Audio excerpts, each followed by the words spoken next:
Hey, what's up, everybody? We are live. We are live. Thanks for joining the Spinz Vinyl live stream. Of course, we got concert buddy Chance in the mix. 100% attendance record on the Spinz Vinyl channel. Wow. Thank you so much, buddy. I appreciate it. Hey, I'm just trying to get the door prize. What's the door prize? We haven't really worked that piece out. We haven't worked that out. That's like, the anniversary, there's like gold. We got a while to get to diamond, but yeah, we'll see where we're at. Fair enough. Right. I'll take some outer sleeves. How about that? You got some outer sleeves on? Yeah. Well, let's start with paper inners, and then we'll go from there. That's a way to get me off of the show, Jason. Yeah, that's rough. That's rough. Oh man. So how's it going, dude? How's everything going? Yeah, good. Actually, right before this, I was processing some records. I actually just came from a half price books after dinner, and they had it's not the first pressing, but I think it's the very next one of Pablo Honey Radiohead. So I may have purchased that and already cleaned it. So it's waiting for me after this one. I'll give it a full listen. Oh, hell yeah, dude. Do you have like a kind of a processing station that you use? Funny you say that. So yes, right now, as I'm still working on mounting my Calyxes to the wall, which I'm going to put a lot of work into this weekend. But yeah, so I actually have it. And this is from Mr. Hall of Fame Brandon. I stole his idea. Just have a dedicated area where you literally have the pile to work on, the pile you just went through, and then you literally catalog them as you go. Now I'm a little backed up in the cataloging part, but I've done the cleaning and the processing. I even have a distinct little box that I put them in. And so, yeah, I'm trying to be more disciplined. That was a vinyl resolution from 2 years ago, is to be more disciplined. Oh, really? In the process. Yeah. So I'm getting there. That's funny you mentioned him. That's exactly who I was thinking of when I asked you that question, because I saw his one of his room tours where he's got the setup. It's like boom, boom. It's like an assembly line, man. It's so great. Yeah, I stole it from him. I mean, he's the man. So what we call best practices. I'm definitely trying to. I mean, ever since I got the degritter, I've been trying to really get my money back on it, and it's a great investment. I mean, that's in everybody needs one. What's the one? Humming Guru. I heard Humming Guru does a pretty adequate job too. So those ultrasonics, regardless, are worth their weight in gold. Did you come over from like a spin clean, or how did you? Yeah. What was your transition into that? Yeah, so no, spin clean. I like a lot of this, right? And Yep. and it works nice, right? But it is labor intensive, and you gotta crank. Then you gotta dry it off, and when I found out that there was potentially a more scientifically proven method, and it was just a push the button, push and run. I mean, that to me was the game changer, is just being able to like set it and let it, and then I could do other things, or I could, focus on other parts of the processing. And so how many records can you do at once? Yeah, because they got was it Music Direct is where I bought it from, and okay, they're like, oh, the price is going to go up, because I've been watching it for a while, and they're like, price is going up, and so they got me. Oh, look at this sex symbol. Yes. Hello, Jose Marino Ron. I didn't get a chance to introduce you. Welcome, man. What's up? Sorry that I was late. I thought it was 8 p.m. like your time, and I know you're like 1 hour behind me or something. So sorry, but I'm here. I should have included Mountain too. I know. Don't worry. How you doing? Right on. Thank you, brother. Thank you for being here, man. I appreciate it. We were just talking a little bit about like I would just kind of got on the topic of like record cleaning, and it kind of segues into this, and I'd love to hear from both you guys. Yeah, he's a Humming Guru guy. Yeah. So how many records does that clean at once? Just one at a time. Okay. Yeah. There are ultrasonics that can do batches. Like my friend's record, he has one for his record shop. When I was in Chicago, they had like a dedicated vendor who was cleaning it. Like it's almost like a fryer at a fast food place. They put like 8 discs in there, and then they drop them and rock them, and that's great for volume and whatever. But to be honest, I asked this the other day. Maybe we'll get into it later on. But I asked this the other day to someone that has a really high-end record cleaner. Michael 45. It's okay, Jose. You can drop him in. I didn't ask him, but it is what is it? Degritter, right? I have a friend here that has a degritter, and I really like it. I've used it quite a number of times. I took to his house before I have a humming guru. I bought some records, and I've been helping. I have a record label, right? So I have a artist that he's a composer, a Mexican composer, and he released some records in the 80s, and he had a few like new old stock that you could say. So all of them had this sort of issues where they were newish, but the record had that what do you call it? Off gassing, that it has like Yeah, those off little. gassing. Yep. So I took the task of cleaning mine like 3 cycles, and I cleaned it the best I could. And I took one to his house to see if I can clean another one that I noticed the thing and clean it. And what I noticed is that like if I clean it on my on my humming guru 1 or twice or 3 times, it still gets the job very well like done when you compare it to a degrader. If you do it like once or twice, of course the degrader, it's like you can run it once and that's it. But to be honest, the price difference, at least for me, it's just I can clean it 2 or 3 times. I don't mind that. Why would I get that mad? But I get the appeal of the greeter. It looks way better the way it's built. Everything. It's basically a microwave for record cleaner, right? Not because the settings, the bottom, Yeah. the tile, everything. It's so beautiful. Hey. Whoa, it's Jason haircut. What's going on here? Holy shit. What's up, guys? How's it going? What's Sorry. up, Jason? No, No, it's all good. Thank you for joining. but you know Computer that's issues. that's I didn't use my degritter to start my computer. Boy, look at the gritter shaming going on. I mean, I make a real investment on a collection. I'm getting gritter shamed. I can't believe it. no. How much? I need to know, how much is a degritter? Too much. Come on, don't be ashamed. Jose, how much is it? like $3. You mean big bucks with 3 zeros at the end? Yeah, sorry, I'm talking Spanish. Yes, 3,000. Whoa, man! I was I'll not tell you- expecting that. I will tell you this. When I was looking for a cleaning machine or whatever, I actually contact them and I asked them, hey, look, I'm not getting, I don't want any sponsor or anything, but I'm actually looking for that's one of the reasons I bought it, was for my record label. I wanted to offer people, since I ship a lot outside of the country, a lot to Europe, a lot to the US. I wanted to have something to clean them, and as a way of like, for free, right? You're stealing Angry Mike's angle. It's okay. It's all right. Esposito. No, I didn't want to charge Esposito Chicano. but I wanted to clean them. I want to put the record up behind, so when it arrives in Europe, there's no SIM split or whatever, right? Because to be honest, there's some records that I've released that I'm very thankful for that have gone up in price. So I know when it sounds like someone's gonna like sell them, like you know what I mean? Because they order like 5 copies and I'm like, all right. And I see like, because I know who buys them, right? But anyways, so I said that, and because some people got angry that I would take the record out and clean it and put it in the back at the beginning, and so I stopped doing it. I used to go to my friends, but long story short, I got the humming guru, but I wanted to get a degreader, and I asked them, and they actually offered me a nice discount, but it still was way too much for my budget, at least for now, because $3,000 for me, it's like, it was my income tax refund of 2021. But that's nice. Yeah, I Well, mean, you literally, earned that's what it You know was. that Yeah. you earned.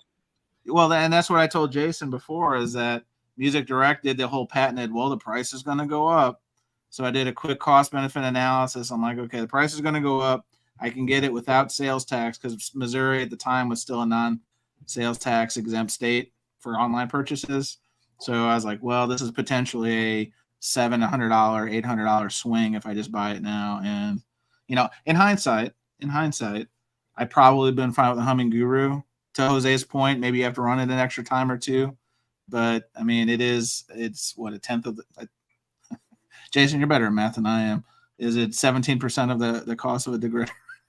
But I'll say this again. It depends. Like, for example, I think that even a Humming Guru, I would suggest Record Store to have one.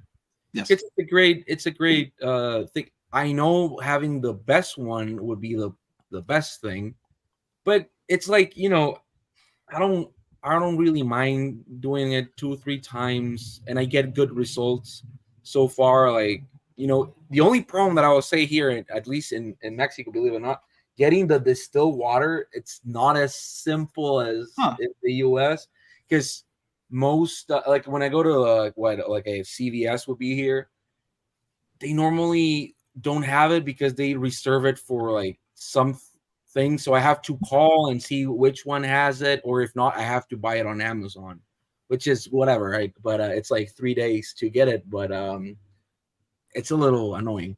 But again, I like the idea of stores having one, especially the bad thing is like they're gonna get a VG Plus record and now they're gonna say it's near mint because it's cleaned. But I would love if they have one, because sometimes I've gone to record stores where you can tell that the person was just like, oh, what is this? Oh, it's Jefferson Airplane. All right, let's $25. They don't even check the records. They don't. Yes. Yeah. So, well, is it going right back in the paper sleeve that it came in too, or is it going in a new, sleeve? Yeah, because there are great record stores that you can find gold, but you have to like dig like crazy. Like there's one in New York that I like. There's like the guy is like 85 or something like that owns the place. No sleeves whatsoever. It's like wherever you find it, I've found some great stuff for really cheap. Jose, can you name drop this person? I'd like to shame him online because I have a penchant for doxing people. I'd love to dox this individual immediately. Thank you. No, I will. He's probably 90 right now. I don't know how old he is, but hey, it doesn't matter. I don't care. It could be 190. We need to out this individual immediately. But do you have a degritter, Jason? We're just talking about cleaning, just to kick it off. We're talking about record cleaning. I got to get off this. This is controversial topics. Yeah. As Jose knows, and Chance never came to my place. Oh my God! Now you're shaming me for not. I had one night. Listen, I will have more. So I will have more days in Austin in the beginning of May. So don't worry. I'll come over there. I'll even use your toilet. How about that? I will use. I don't know. On second, Jason's not going to be home that day. Please. I have a VPI, so it just it annoys everyone. So like. No, but it does the job. It does. Again, if you're not satisfied with the first clean, you can always clean it twice. No, because for real, like one of the stores that are here in Monterey, they do have the same one that Jason has, and for the longest time, I've never had any complaints at all. Again, my friend got his degreater, and I was like, whoa, because it looks nice, it looks pretty, again, it's like a microwave. You're like, I mean, the thing is, you'll never be impressed until you visit Mike Esposito on the In-Groove. In his back room, he's got 3 Claudio machines. I don't know. It looks like Colombian drugstore. Yeah, I mean, and there was like 2 dedicated people cleaning records on a continual basis. Oh man. And he was like pointing to them. And I felt like, pity for them. I was like, man, are these people just chained to the Claudio machine? This is weird. Like, this is absurd, But I mean, they were cleaning bottles at their feet like Amazon workers, or? Yeah. It was crazy to me. And I was like, little cups of water, like. Yeah. They probably work for records. I didn't want to like whip out my phone and like start like, right. Let me film this. It was gonna look like I gotta document this. It was gonna look like a sweatshop, like right. No, but go ahead. Well, I was just gonna say, we were spending a lot of time on this. I wasn't expecting to, but it's cool. But once we started talking about this, now I feel like we have to go into, because we were talking about, Chance was talking about how he was spending time processing all his records, getting them cleaned up and stuff as the new records come in, and begs the question: because I'm way behind, man. I'm behind on cleaning, I'm behind on shelving, and I'm especially behind on my Discogs cataloging. How are you guys with that, man? How do you catalog your records? Is it on Discog? Are you up to date? How do you guys roll with that?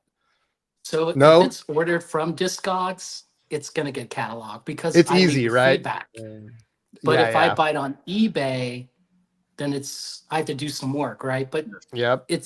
so I don't really keep it. Like I do all my purchases like on a spreadsheet. So I keep track of how many records I bought like every year since, are you ready? Oh my gosh. Since 2013. Whoa, okay. But like, and so That's some then Lotus I keep 123 track. you were using or something. Right. And I have like a color code. Green means I got it. Red means there was something wrong. Blue means I still have to pay for it, So, I mean, I do have like a system, what comes in, what comes out. But yeah, Discogs is okay, Yeah, I'm like the bottom feeder on all these topics, man. Like I use Discogs, but I'm way behind. Because like you said, like I can just add it right to the collection from a purchase on Discogs, but otherwise I gotta look it up. And and I might even be so shameful as to get close and just add that one to my collection rather than sit there and try to figure out of all of the Beatles revolvers, which exact matrix and this and that do I have.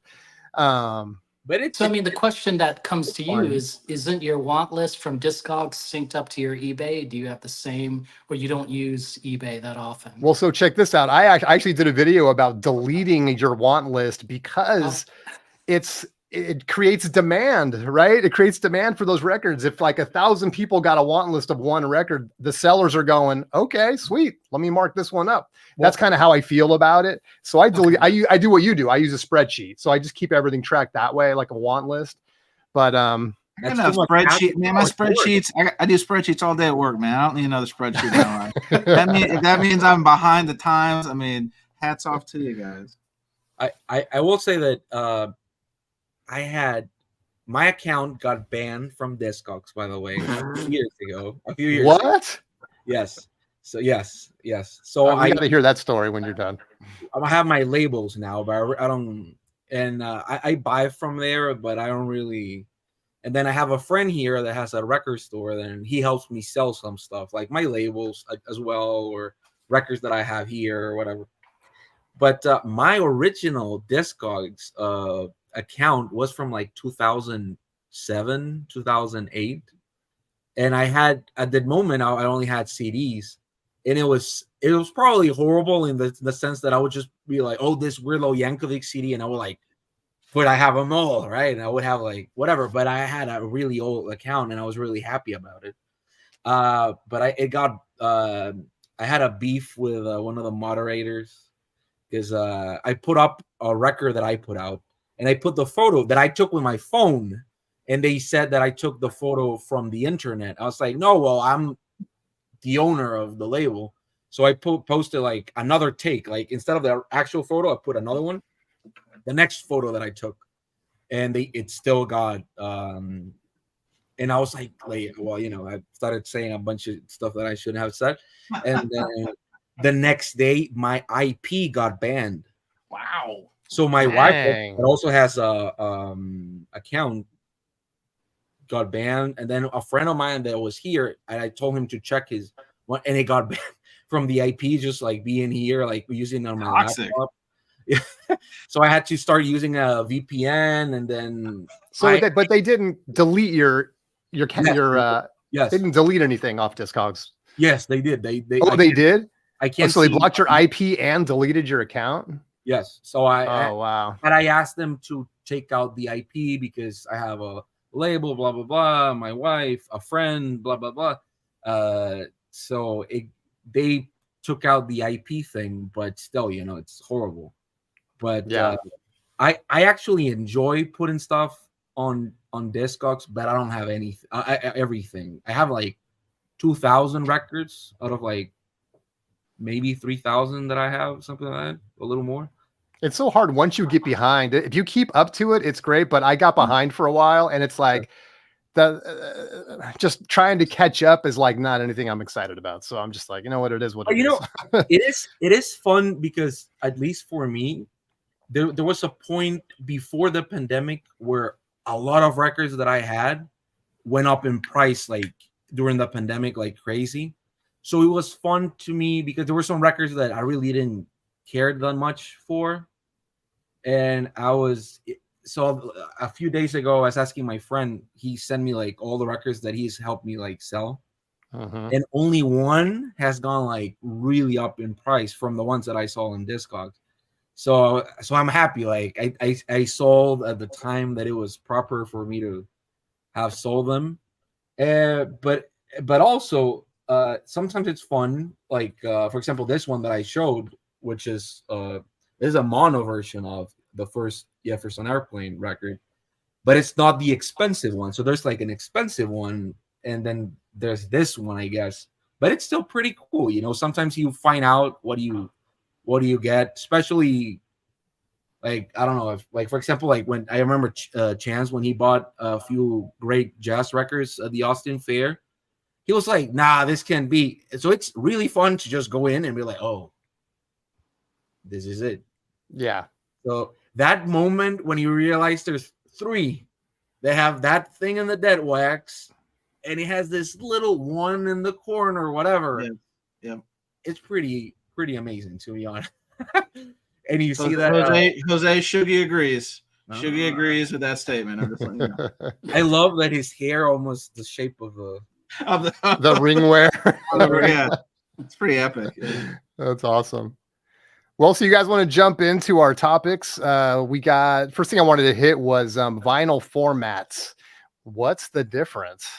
And, you know, I just got thinking about this. I mean, this, you know, one of those deals, right, where it's like you got 7-inch, you got 12-inch, 33, 12-inch, 45, and then you got just all the different kinds of wax that's out there. You got clear wax, you got virgin wax, and all that stuff. So I just thought it'd be interesting to show some stuff, kind of share our experience, and just see if there's any, like, you know, hardly ever is there like a universal rule where you could just say like, yes, every time you get clear vinyl, it's awesome, because there's just so many other variables.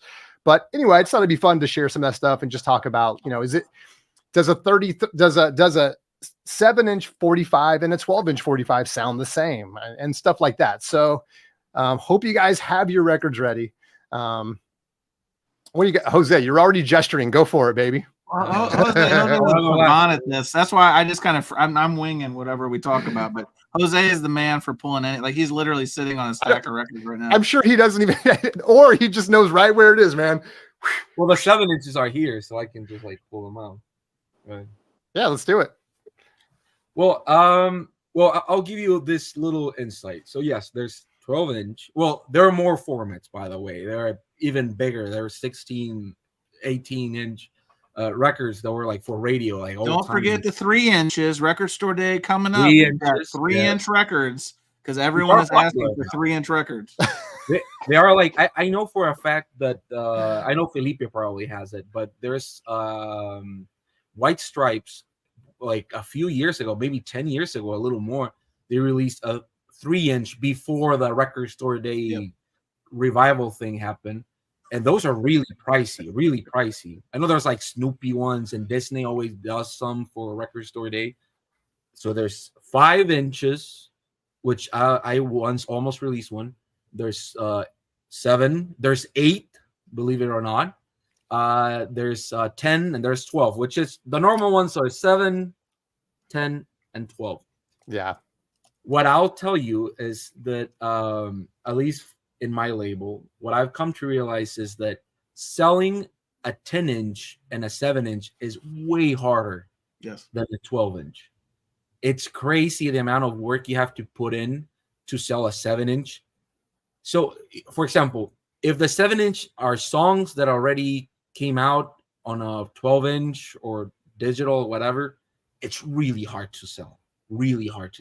If there are exclusive songs that will never come out like on 12-inch or whatever, or for the foreseeable future or whatever, that's a easier to sell thing. But 10 inches, not only does most record plants hate manufacturing them, but they are harder to sell for the mere fact that some labels will say, well, let's just put another song or put it at 45 RPM, because what you have to understand is that the reason 80% of the time, for the reason being of the format, it's the amount of time you have on a record, right? So like 3.5 minutes, 4 minutes, it's a 7-inch, around 12 minutes on a 10-inch, and 22 minutes on a 12-inch, which varies. I even have like, where is it? I have some records that have way more than that. I think one is over there. But I have a record that's like 31 minutes, which is absolutely crazy. When you do it like DMM, direct metal mastering, you can allow a little more. It's not recommended for a lot of genres. Electronic music, it's a very great format genre to do it, but for jazz or something like that, you need something very acoustic. Yeah. So can we all agree that 10-inch records are a waste of time? I think they are. I mean, I'm serious, because I mean, whoever came up with the idea, I mean, I don't know if they're trying to be cute, like they like 78s, or as a fondness for it. But to Jose's point, what purpose do they serve? Either go all in and do a 12-inch, or do a 45, do a 7-inch. Like, pick one. Chance, you and I were not born during that time, so I was going to say, you and I are not taking into account the price point, right? So the single at the time was cheaper. The 10-inch was between the single and the LP. Like, no one could afford LPs. Like, I mean, that was before our time. Like, I wouldn't. This is true. I'm making an assumption, like a bad. It's probably good, bad, valid. I don't know. Can we get Mazzy on the phone? Mazzy may remember the elder times. Can we get him to recall? So I actually kind of get out of here. But you know what though? It's like they actually can fit, especially with jazz, where there's like 6 or 7 tunes on a record, and the stuff came out on 10-inch first. A lot of the stuff that came out before, really, that they were printing jazz, especially on the LP, and then they would do the compilation LPs early, like Miles Davis stuff. And Charlie Parker and all that would come from the 10-inch records. So I mean, it's kind of a timing thing. But I just think they're kind of cool now. I mean, I wasn't buying them. I think they're cooler than a 7-inch. I don't even own a 7-inch. But you know what's funny though, with what Jose was talking about with the 7-inch, is that when I was growing up, dude, I think 7 inches, you said they're hard to sell now, but sorry, just real quick. I think when we were younger, at least for me back in the day, like in the 80s, I was buying 7-inch singles all the time, as much as I was buying LPs. So I guess the times have changed. But Jason, what do you got? So for example, I think everyone knows this, right? This is the 7-inch, right? And it's a double one, right? It's mostly like a EP, right? Like, and that's the thing. It had 2 7-inches, but the cool thing was the booklet, right? Like, but it's like really small, in a way. So that's cool. It's very cool, like, but the size of it, right? And then you had to flip that record, right? Yeah. Versus like having the LP version, which is like sort of like the maximum version of this, right? Like, it's like we supersized it. That's what happened here, right? Wasn't there a 10-inch of that, of Magical Mystery Tour?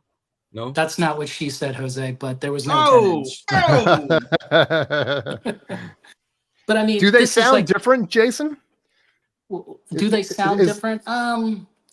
That's a good question. I have not compared it. Like, yeah, you have it right. Yeah, I gotcha. This actually took me a while to get. I didn't know that the UK released like a version of this. I had no idea. So this was like a recent purchase. I had to fight, Oh, so that's like that's not a reissue. That's how it is a reissue in a way. Oh. Like, I think it came out in '76. Oh, all right. But this is like the mystery one that was like not in the blue box, if you know what I'm saying. Like the BC13. This was like the missing link. Oh, gotcha. This guy. What I'll say about vinyl archaeologist. I love it. New channel. I'll state what everybody I'll say most people here know. For everybody that doesn't, but so when you have tracks, right? For example, it does bring out a little better quality if you.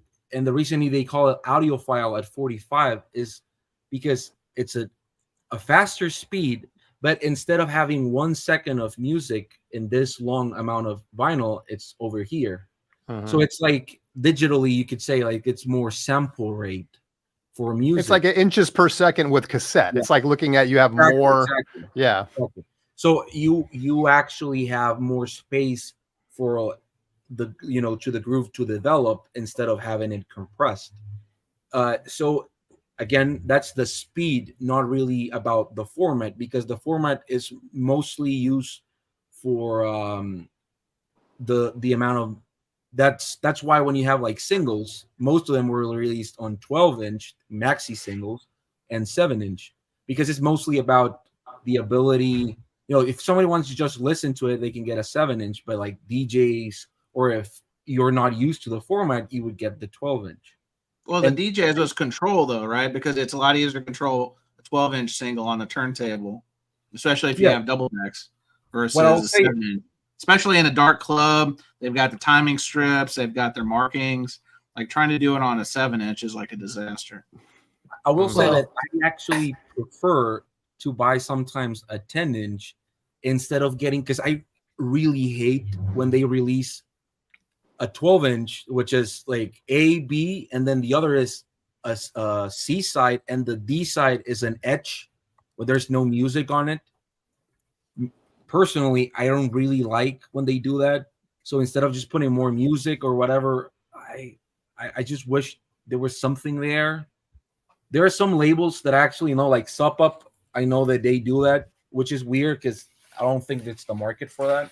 But for example, for like Beach House, these are 45 RPM 12-inch. And, you could say like, oh, it could be like an audiophile thing or whatever. No, but it's mostly just for the fact that they probably knew it was going to cost them the same if they pressed it on 3 sides, and that they just pressed it at 45 and they could have like a 4th thing. Well, what they say on 45, if you press on 45, they called it gauge, right? Because then you had more space for the track, right? So more space on that record meant more fidelity. That's what it meant. And a format that we don't really talk about, which I love this, and this is really cheap. You can get this for like $5, but I anybody here is interested. This is a National Geographic. This is a 10-inch. This is where the live stream's going downhill when he's showing bird sounds. I don't know. It's something you got for signing up for a magazine subscription, but go ahead, Jose. Don't fall asleep, everyone. These are flexi. Yeah, flexi disc. Yeah. Right. These are flexi discs, and they come with a lot of them. There are 4 records, right? Can you do this with all records? You can. So I like the format. Again, 10-inch. It comes with like a map of the birds, where they live, and all that. I use it for sampling. I've used this for like sampling for like tracks or whatever. Yeah. But, that makes sense. But again, I like it when artists do like, this is Juana Molina. This is like an EP. I like when the bands do like EPs. This is Guided by Voices. Yeah. Hold On EP. And I like it. It's not a format that a lot of people want to buy. That's what I'll say. But as a collector, I actually enjoy getting a 10-inch, because I would say that, I don't know, maybe I buy like 5 10-inch a year or less, So I didn't grow up buying 7-inches, because again, if the song is already on the record, even if a lot of times there were radio edits, they probably were different transfers. There were different mixes with, like, for the Beatles. Well, anybody here probably knows more of the Beatles than me, but the Beatles had different, even mixing for the UK, the US. Jose, did you say Beatles? Oh, we lost them. Yeah, but so it is interesting to compare tracks, even if it's in a 7-inch. But I guess the problem with 7-inches is that sometimes if the price, and if you're a newcomer and all that, you might not get as much as you think you might get. But once you're at a certain level, I think that you start to notice that, oh, this band that I really like only has one song on this. And even newer bands like even like Phoebe Bridgers and stuff like that, they have 7 inches that are worth like $300, $400. Yeah. You probably might not know. I mean, is it more of a collectible thing, like just a collector thing, you think? Or yes, because there's a lot of artists that have taken like 7 inches in their mind just to test out tracks or audiences. Oh, that's not what I thought you were going to grab. Now, he's bad-mouthing 7 inches. No, I'm not. Jose Ron Moreno. Now, this is Pink Floyd 1965. I think this came out in 2015 RSD. I think there's only 1,000 of these, maybe less, pressed. Now, if you look this up on Discogs, I think this is selling between, what, 150, 300 or something? They've never put this out, ever, like on an LP. This is it. You either get it or you stream it. So it's like a limited edition. There's not much to it, right? But it has all the early tracks with Syd Barrett and the band doing like R&B kind of material. So yeah, that's a very that's a rare one, you know. This is LCD sound system, electronic band that I love, and they had split for the longest time, and then they released this Christmas song, which is beautiful. It's about Christmas will break your heart, but I was so excited when they released this. So again, sometimes 7 inches are an interesting way of just releasing something. And as a band, for example, I know Chance is a big Pearl Jam fan, and I know Yield came out on 12-inch and as like 5 different 7 inches. So I like the exploration when a band actually takes formats. I have there's records that this is a magnetic fields, and this is a box set of 7 inches. But it's a record, like it's a full record. It's not like singles, but they decided because it's called quickies, they were like, let's just release it as 7 inches. And for Record Store Day, they'll release it as a 12-inch. But again, I like when a band forces me to buy it. Daddy. Now I'm going to tell you a secret, okay? This he's is bringing Odyssey it and out. Oracle, right? This is the mono, right? Hard to get. I don't even know how much this is going for. This is ridiculous money now, right? The secret is you don't have to get this, okay? Why? Because you can get the 7 inches for less than the price of this, okay? Now, do they sound as good as the album? Yeah, they do actually. There's nothing wrong with, I don't know if I can get this. Twisted. This is a UK of Time of the Season, right? This is the UK of Carousel 44.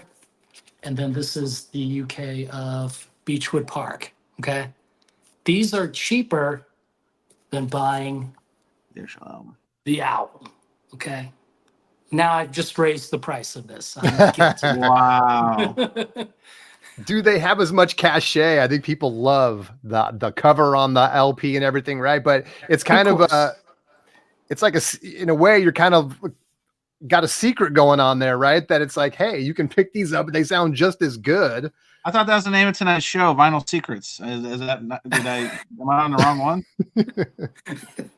This is my version of this is not expensive record, but this is Beck's Mixed Business, which is a 7-inch single.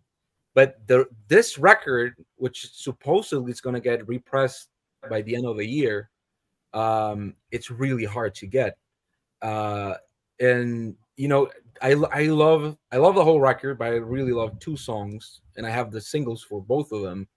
So I don't feel as bad as not having an $800 record, and this is probably like $10. So it could be worse, right? It could, it depends on one thing I was going to say is, so when it comes to what I collect and how I collect, I avoided 7 inches for a long time because I was more inundated with the whole artistic experience. So I was like full album or bust. Sometimes you got to get a 12-inch because they never released it on vinyl. So I'd play in those waters. And it's only in the last, call it 7 years, that I've slowly started just picking up one here, and it started with Record Store Day because they'd have these little niche ones, like they would have the secret surprise 45 where they didn't reveal it, so that was kind of neat, and it was only, you know, low risk proposition, $10, sure. First I buy them to flip them, and then I was like, nah, this is kind of cool. It's like a Ramones cover or something, you know what I mean? So unique stuff. So slowly, and I say slowly, but it's also the price piece too. Like you can get, I picked up Appetite for Destruction first 45. That's fun. $6. Cool. You know what I mean? But I've got it, to Jason Spin's point, I got to have that picture sleeve. I got to. Like that's I won't compromise on that. I know Jason has showed those old ones with that picture sleeves. Totally get it. But like I am a completist at heart. And so I've got to have, even if it's ratty, even if it's split on all three sides in the opening, I got to have it. That's the only way I can do it. And some bands did a good job of that, like the Beatles, for example, right? They had a bunch of their stuff is on 7-inch, all with unique, interesting photos and just graphic design. And the Japanese have their own style and stuff. It's like, why didn't they put out sleeves for those? Yeah, look, I have a Helter Skelter from Guatemala here, which is really get out of here. That's the one I needed. Get out of here. I'm going to show this one. This is Gary Stewart. He's a country singer, okay? He was contracted by Motown to sing their songs into the country market. Most people don't know this.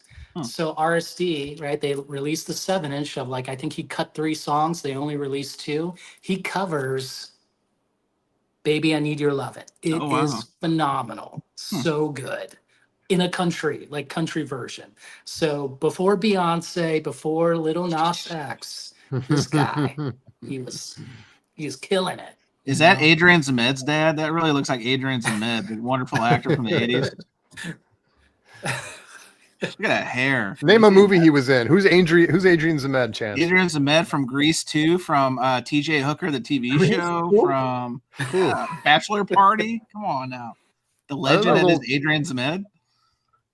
This is my mother's 7-inch when she was a kid, because my grandfather had a radio station in El Salvador before the war, because there was a war in the 80s. And this, this was hers. So there are some stuff that I have on 7-inch that I really love. This is a German pressing, of course. But there's stuff like that I actually love.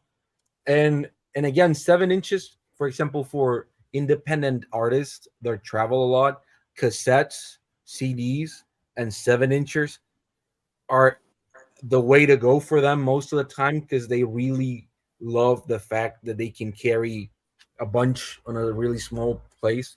For example, this girl is called Goosebumps, and this is a lathe cut, which is another format, right? This is another format, so it's a 7-inch, but it's square. I don't know if you can see it. Is that flexible too, or is that? No. This is a lathe cut. Oh wow, that's wild. So it's square, and she just put an A there and all that. It's 2 songs and everything, and it came with a sticker that you could put whatever. But again, so I like the format. I don't buy it as much sometimes. I am releasing a 7-inch soon, so I shouldn't say that. But so is it more just the cool factor, or is it different? Is it convenient? Is it fidelity? The opposite of convenient. It's the opposite of convenient. It's not. No, yeah, it's not convenient. Most of the time, at least for me, it's just the fact that, for example, this Frankie Cosmos, it only came out on 7-inch. So I actually love this song, and I actually play this. This is the 7-inch that I said I would play the most, which is a anti-folk bedroom pop record that I was obsessed when I was in university, not that long ago. But so for me, at least, 7-inch is a format that you go to see a band and they have one and you buy them. And again, it's very beautiful format for the mere fact that there's a lot of songs, a lot of mixes, even for big bands like the Beatles, that only exist on the format. So convenient, definitely not. Fidelity, it could be, because I do have a lot of like maxi singles and 7-inches that sound way better than the song, and you can get them. But it's mostly because you get something extra. and that's when you have the B-side, you know, when sometimes that track is exclusive to a 7-inch. Right, that's true. Yeah, that is true. And We have that to go is- back. Well, let's go back a little bit. The history of 45s, and I probably am missing a detail or two, but these were outlets for jukebox salespeople. This was a way to be able to move.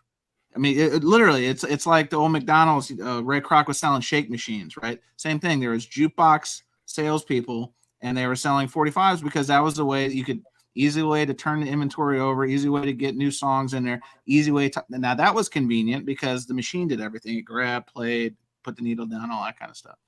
But nowadays, hell, even into the 80s, I know, Jason, you're talking about buying singles. I remember going to Camelot Music and getting 45s, right? Like back in the day. But geez, Louise, you want to talk about something that'll push somebody out of this hobby is play a bunch of 45s that are not rare, collectible, like Jose said, only available on 45. Like, I mean, same thing to another extent on 45 RPM full length.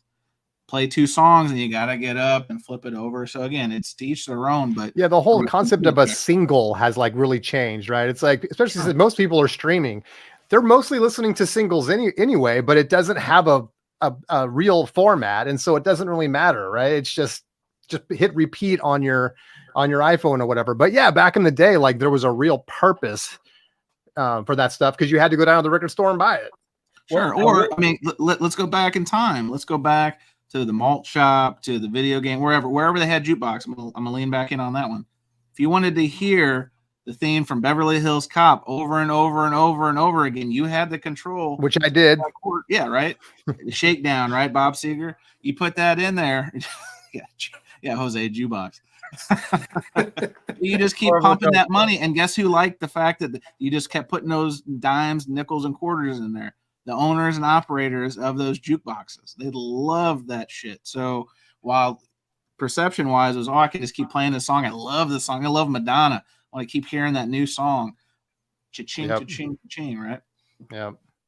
I will say that, for example, in streaming now, there are a lot of different mixes, at least on Apple Music and Spotify. There are some that have been like putting mono version, stereo version, and new. They put like even like 2024, like when they did with the Beatles, they even had an Atmos on Apple Music. They had Atmos version of Revolver and all that.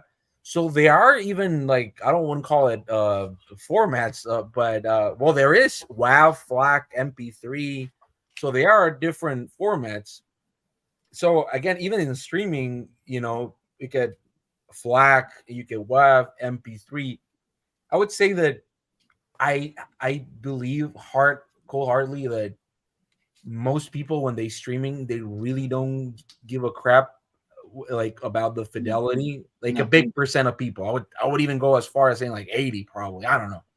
But I just think that even the format has been cutting up a little bit with the old format.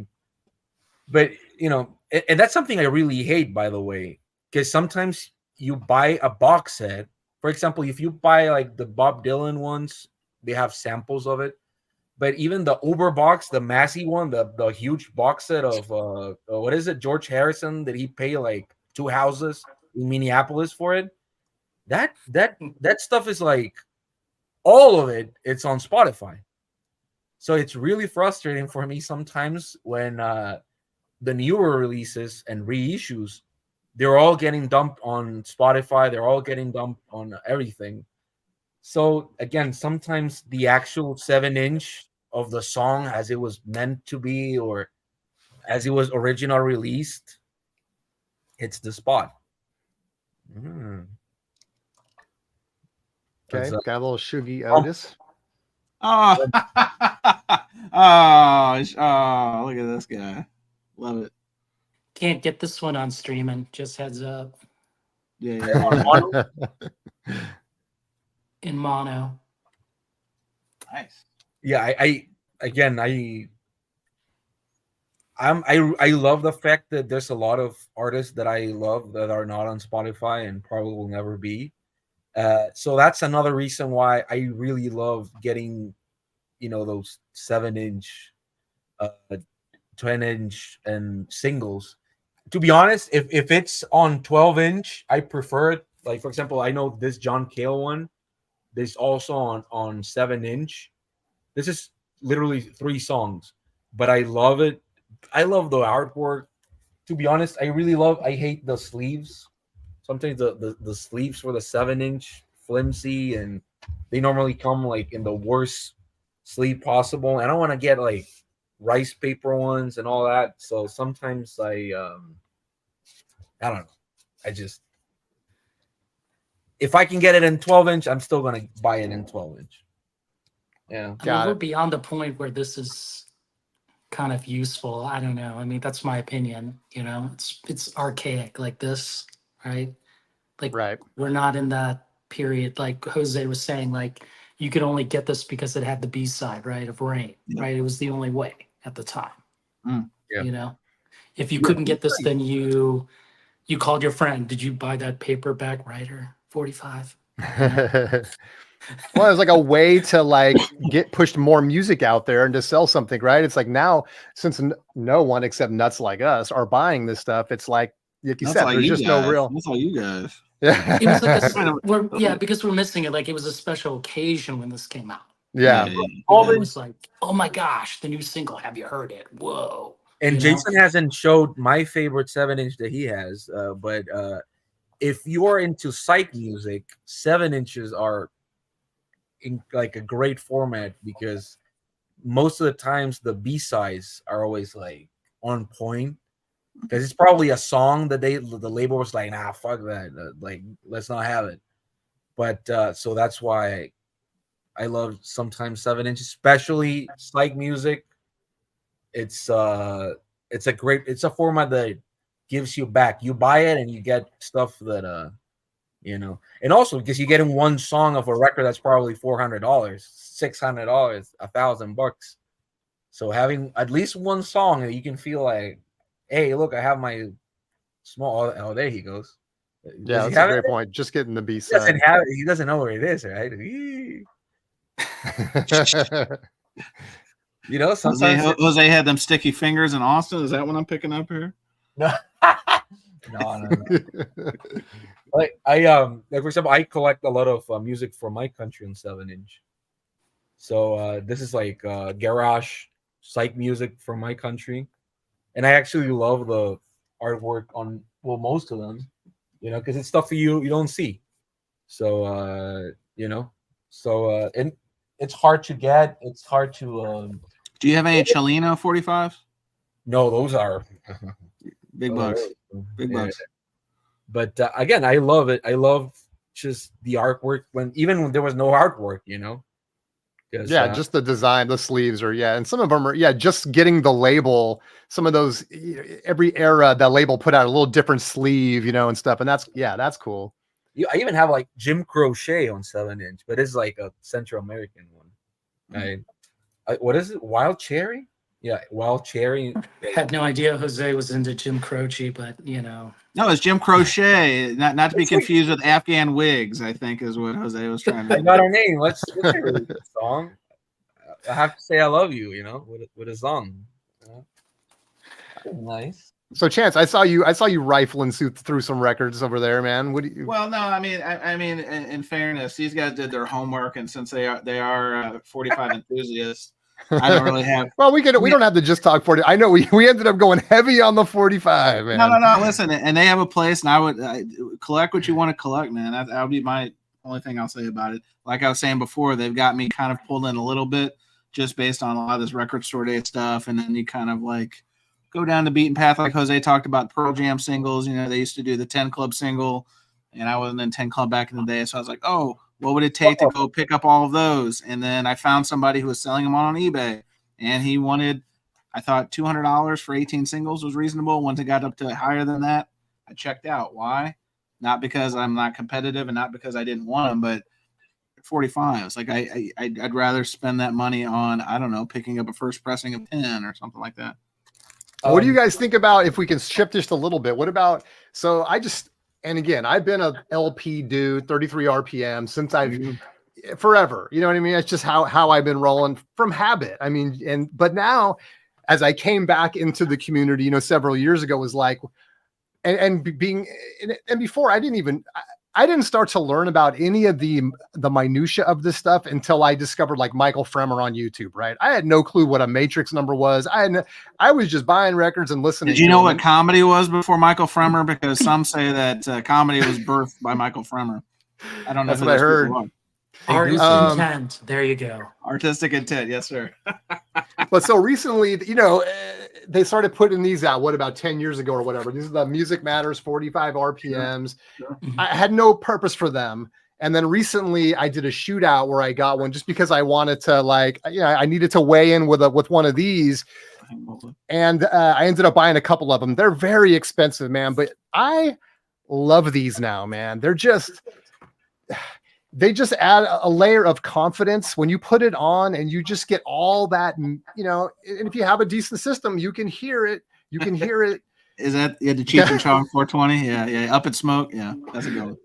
There was a guy in Austin that wanted like $80 for that. I remember. I was like, holy shit, I had no idea. Really? It's worth anything? Yeah.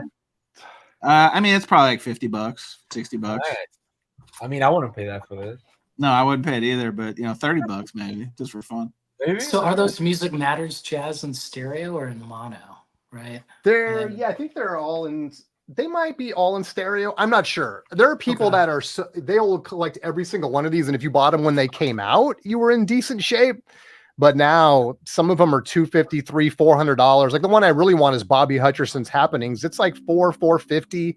Oof. I'm pretty sure they're mostly stereo. Monopoly money, man. That's but I don't. The thing is, too, Can you is like, explain why they're worth so much? Like, why do you think they're worth? I think they're worth so much because they're limited, to be honest. I think they put out so many of them out. They haven't really reissued them. They still have, if you go to the Music Matters website, like 80% of them are going to be out of stock. So whether that's because they've reissued some or they just have stock, I don't know what the deal is, but certain titles go for crazy money now. Now that's all relative, right? I would not go spend $450 on one, but I might spend around $100 for one. And just because if I don't already have a copy of this and I can get it for $100, I know this is the last time I'm ever going to buy it. I'm not going to go out. I don't have to have the original or anything like that. If I just want the fidelity. So follow up. Why did you buy that particular title? I'm just asking the question. I got this because it was one that was available and it wasn't that expensive. And I love Hank Mobley, and I just didn't have this one of his, to be honest with you. I would buy the Bobby Hutcherson if it wasn't $450, but I'm just not going to spend that, you know. And another, just since I have it out, another reissue that I think, and maybe you guys are familiar, I'm sure everyone's familiar with Analog Productions, but they have a whole Prestige series. This is jazz, of course, but they have a whole Prestige series that they've been putting out. Yeah, I have the whole series. Yeah, this form, Chance, man, I love this form factor, dude. I think what they did with the sleeves, the fact that they get what they claim to go into extra effort, making sure that the quality control is on point and stuff. They're limited to 1,000 records. So, you know, you're getting a low number for, you know, whatever. And again, I didn't know about any of this stuff 5 years ago, but I really love this. In fact, I wish that Tone Poet would do something more like this, man. And it's the same price. It just feels, it feels high quality, but it also kind of feels more original in terms of how they made these sleeves. And that's something that you don't get with Tone Poet. Tone Poet's really changed it up, you know, with the gatefold and all that stuff. And it's just, it doesn't feel like you're in OG land. This just feels like a very nice, not an OG, but a reissue that's close to a higher that. value proposition than well, a perfect example is the Blue Note Classic series. And they're hitting a price point, but those sleeves are just generic Jones, if you ask me. Some of the Tone Poets, especially the $40 ones, yeah, there's thick laminate, you know, gatefold, all that stuff. That's nice. Chad, that's one of those signature things. I mean, when the Prestige series was out 7 years ago, or at least when it was in stock, same kind of thing, right?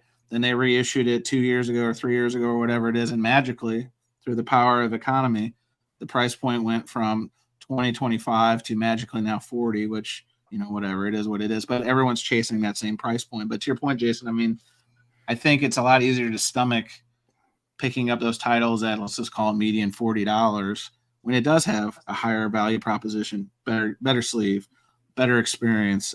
Even if you take the vinyl out, it just feels like value, right? Like, because it's on heavier weight, blah blah blah blah blah. But yeah, I'm with you. The what I like about it is it feels value, but at the same time, it doesn't feel. It feels close enough to the original that it just feels like a reissue. You know what I mean? It doesn't feel like. I don't necessarily go in for something that has to have different art. It needs to be a gatefold. It needs all this stuff. Just give me something that's like the original, but high quality. And that's what I feel like those Prestige are. So I got two pieces on this. One, just got this today because it's selling out. And I've been holding out for an original for a while, but the reality is I won't get one for under $200 anymore. But this is, price point $27. Now on Amazon, they're $35. I don't know why. Don't ask me why. I think people are buying them to flip and speculate them. But why on earth could they not? I mean, this is a very good, this is like a significant jazz title. Why did they go, and again, this is my point with the classic series, why did they intentionally go with these lesser than optimal sleeves? You know what I mean? Second piece, and this is an RTI issue because I opened this up, I put it in the cleaner, and it's got two pieces of something or other stuck in the grooves. How the hell is this possible? I mean, it's beyond, I don't know. I mean, anyway, sorry, I don't want to get off. No, I was a huge advocate of Tone Poet, when I first started acquiring them and, and stuff. And it was just nice having that stuff be reissued. And especially since the Tone Poet series kind of handles titles that aren't the ones that we all know and love necessarily, like the classic series does.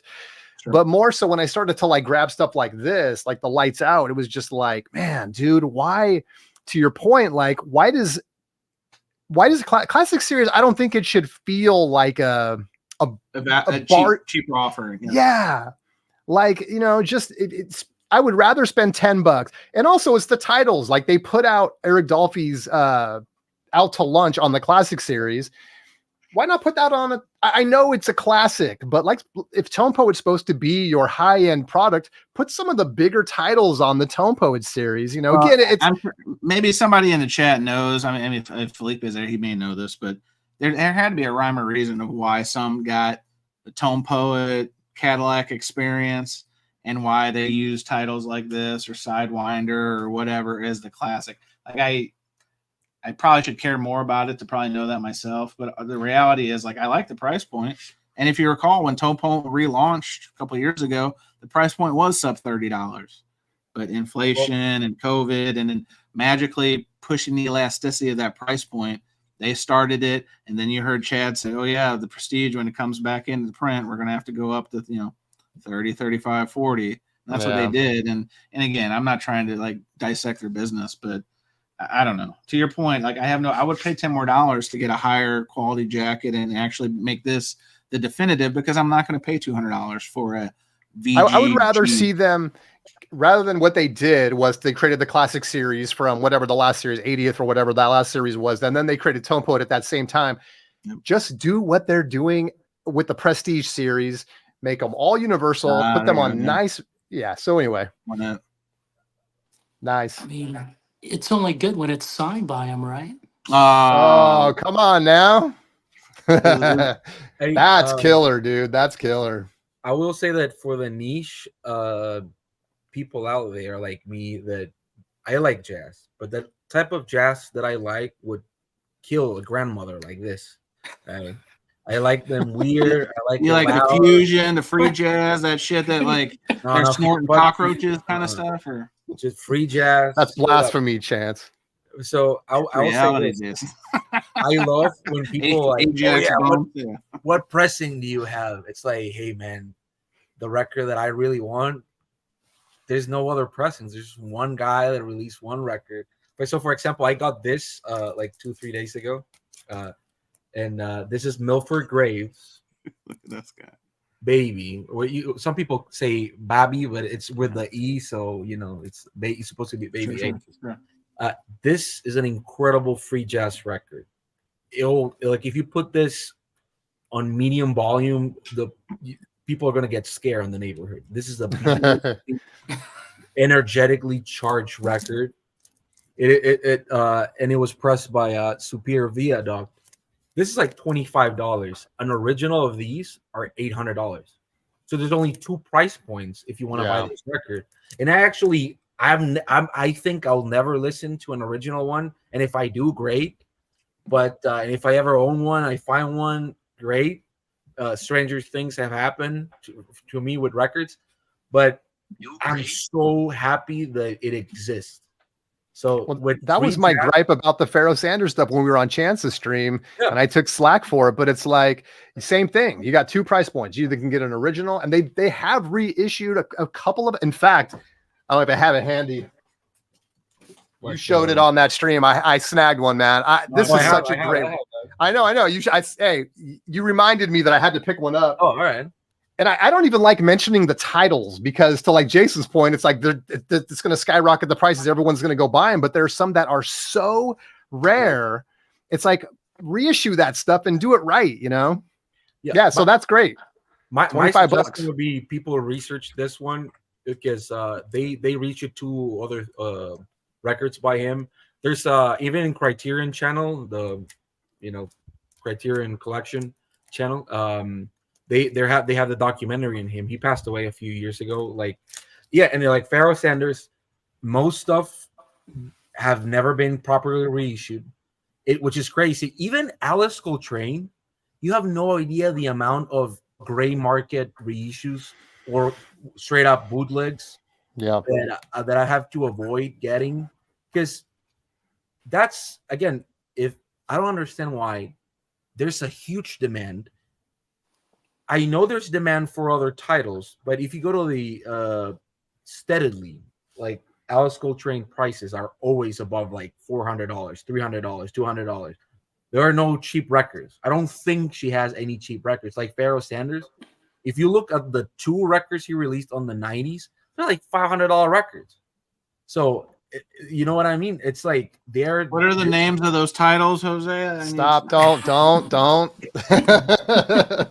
you know what I mean? It's like, so sometimes I love it, but so I think it is important that when like a label releases a reissue that's so like, but I don't know if this if the original sounds better than this. I've talked to Stunty about it. He says that he's not gonna buy this reissue. It does. Probably, my friend owns that record. We listened to it. This one sounds better, or the other one? The original sounds better. Oh, that's not. See, Jason just ruined it. No, sorry. Sorry, Jose, man. You're gonna have to hold out for the original, dude. Like, you can reissue, but like, when is the point when the reissue is like overkill? Like, can you reissue this so many times? Right. You know. Well, they can keep. I mean, that's the point. But I mean, let's see if I can get it right. I can't. Oh man. But are they going to ever reissue it in mono? Well, I used to own that record. Jason, did you say mono? Did you say mono with the misspelling on the front? Should label? I do that? Yeah. Did you say mono with the misspelling on the front? Yeah. I used to own that record. Is that a 6i? This is the 6i. But this goes back into the so I've already got I've got an OG of this in stereo. I've got the analog production. I've got the acoustic sounds, both brown boxes, right? But I knew that there was the misspelling copy, so of course that's on my want list. So the minute one of my locals has it, and I 0.0 ringware. So as soon as that popped up, I couldn't have purchased it quicker. That's part of the sickness, but it's also part of what makes the hobby. All I know is cool. This smells like RVG. I sold my copy to Felipe, and it has a good home now. But I'll say that, at least for me, ballads, I don't know why they didn't reissue it on mono. The stereo version, it's just that era of jazz. The mixing for jazz was basically, what does he play? A trumpet, put it on the left. Oh, what does he play? A saxophone, put it on the left. It's so horribly panned. I hate in the early days, I was reading where they didn't have pots to control that stuff, right? So it was 100% or 0%. Yeah. And so it was either in both channels or one or the other. They couldn't. Well, the reverb, the way it normally works is you have a track for the saxophone, and you create a bus where all the instruments or some instruments are going to a reverb chamber or whatever, and then it comes back. So you can still hear a little bit of the saxophone here, yes, but the track was panned here, but the reverb was panned like center or whatever. So you can, Yeah. it's Or it's never that's actually when I was in university. That's something that I remember my teacher was telling me, and I did found like 2 or 3 tracks, but even like After Hours by the Velvet Underground, it's never panned completely to one Right. side, but it is tedious as fuck to have a record so good like that gimmickly be on the left side, because it gets annoying, especially if you're like leaning, not like you're in the couch and you're a little bit to a left, a little bit to a right. Well, here's a Well, there's some of that stuff like that, and then even like some Beatles stuff where you're like, is one of my speakers out? How come I'm only hearing like left channel? And then suddenly some drums will come in or something. You're like, okay, I'm good. But yeah, it's so hard panned. Yeah. I don't like that. I just, it's just that's why I appreciate a lot of spiritual jazz, a lot of experimental jazz. Was they knew that the whole thing was to have everything. Oh no. Jose, don't mess with jazz when you can get I Only Want to Be With You. I only want to be with you. That's right, as an OG, not from Noble Records. Oh, you saw this is the dance. Not from Noble Records. So yeah, this is not the Chatty Cakes one, but I do have it, so I'll probably do a shootout at some point. But there you go. I'm just amazed that they reissue that record.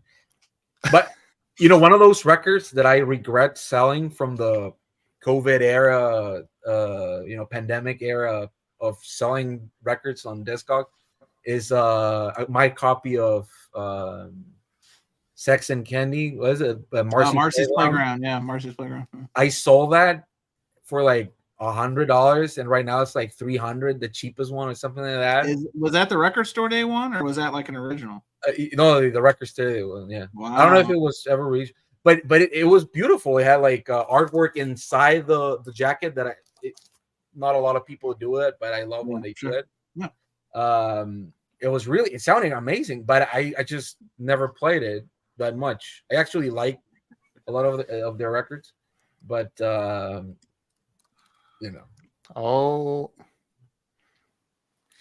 So the thing, like, if we go back to the stereo topic, I think this is the first one released on stereo, or the second one, I think. I don't remember. Now, I was sharing with Chance and Arnaldo and somebody else, like, I had no idea that Rudy Van Gelder, I was reading up his history of recording. He was not using 2 speakers for the playback. Yeah. Okay. And I'm pretty sure you read that article, right? It's on that jazz. Whatever. I've read that somewhere. Yeah. But if that's true, and then that meant he heard it in his head in mono, like it. And people, when they talk about the stereo, right, and they talk about like it's the mono unfolded, that's okay. Whatever it takes to justify your listening experience or the value of this. And I'm not saying that in a negative way, I think I've learned now that you could listen to this in stereo and it'd be fine, and you can listen to it in mono. That's a great choice to have, right? And it's subjective, and you can pick the version you like, Yeah. Can we call out Arnaldo's heel turn, because it looks like he has gone full on anti Rudy Van Gelder. Somewhere the RVG estate and the RVG internet mafia is lining up their pitchforks and spears to come after you, Arnaldo. He's just trying to be controversial. Well, I'm gonna ruin it on your live stream. I got this for $20. Nobody was looking at this guy's table. I pulled it out. How much is this? And he just looked at me and goes, $20. I was like, man, that's what year was awesome. this? Was this 1992? What year was this, Jason? No. This was like 2 years ago. Damn, killed it. I was lucky. Wow. And I think like all kind of like records like good value like this are probably you had luck like Midwest. that Chance, not that long ago. You can still get it, but more in the smaller, like this would not be $20 in New York or in Austin. Right. Hell no. Like somebody would be trying to sell this for like 2, or 3, Yep. Have it hanging on a wall for $350 or something. Yeah. How did you get that copy of Moanin', Chance? Because I heard tale that you picked up an original Moanin'. Yeah, the Mono 57. Yeah. So, no, Jose kind of mentioned it before. We're down in Austin, And this is why, word to the wise, touch every record. That is a piece of advice I'd give anyone starting, doing a long time. I mean, just touch everything. Here's why, because I was done with this particular vendor and he had one more box. And, you know, sometimes you can kind of get a feeling of a vendor and be like, probably not what I'm looking for, but touch every record. And I touched every record in that last box. And he had that 57 Monin. He had another, like, I think it was a 58. It's downstairs, but it's like a comp, a blue note comp. And they both had like $2 price tickets on it. So this is at a record show. Yeah, this is the Austin Record Fair. That's why like some people will poo-poo on it and some people will, you know, like speak its virtues, but your greatest ability is availability, and you just got to go and you got to put into work and touch every record. And so I knew they weren't $2, but I was fearful that once I showed him like, hey, this isn't $2, right? He'd be like, oh no, that's $200 or something. But to his credit, I showed him to him. He's like, oh, he knew he got caught. He didn't price him right. And so he's like, I think he said like 38 or something for the pair. I couldn't get. I mean, it was like strip club. I just threw those 20. I didn't even care about the $2 back. I'm like, take them. Run. What was the other one? You got two? Run. What's you that? got Monin and what else? You got 2 records. What was Monin and what else? Yeah, it was like a comp. It wasn't anything I was familiar with, but the fact that it was an original, I'd have to look it up on Discogs. It was like, yeah, no, that's all good. Something I was unfamiliar with, and it was like a volume 2, so it was. I'm the last person that should be quoting any kind of jazz, but I just knew that it was, you know, again, you look for the telltale signs, and it was like RBG and the Dead Wax and yada yada yada, and it was a great picture. You didn't like take a Huey Lewis. You didn't take a Huey Lewis and just put it with that, and then say, "Hey, how much for these two?" With the Huey Lewis in the front. Huey Lewis probably cost more. I mean, these Huey Lewises are going up. I don't know if you noticed the market. Huey Lewis Sports it's a great speculator's piece. Okay. Now, it's all right, not you guys want a speculator's piece as this recent one. Try finding this 2002, Daddy. OG. So I was in Columbus from 2002. That's an okay record. Yeah, it's a solid. Where did you get that? Where did you get that? Well, I actually got it. Again, my local's killing it lately. They updated their website, and I'm like sniping left and right. It's a little expensive, all the records I'm buying, but I was at Used Kids over the weekend, and they had a whole bunch of these cash, you know, like titles, and I was like, oh, this must be reissues, and sure as shit they were. So the vinyl gods must have heard me, heard my cries. Like, what would it take to find? I kind of like stared up in the sky and said, what would it take to get the original 2002? And I'm not even making this up. It was Tuesday.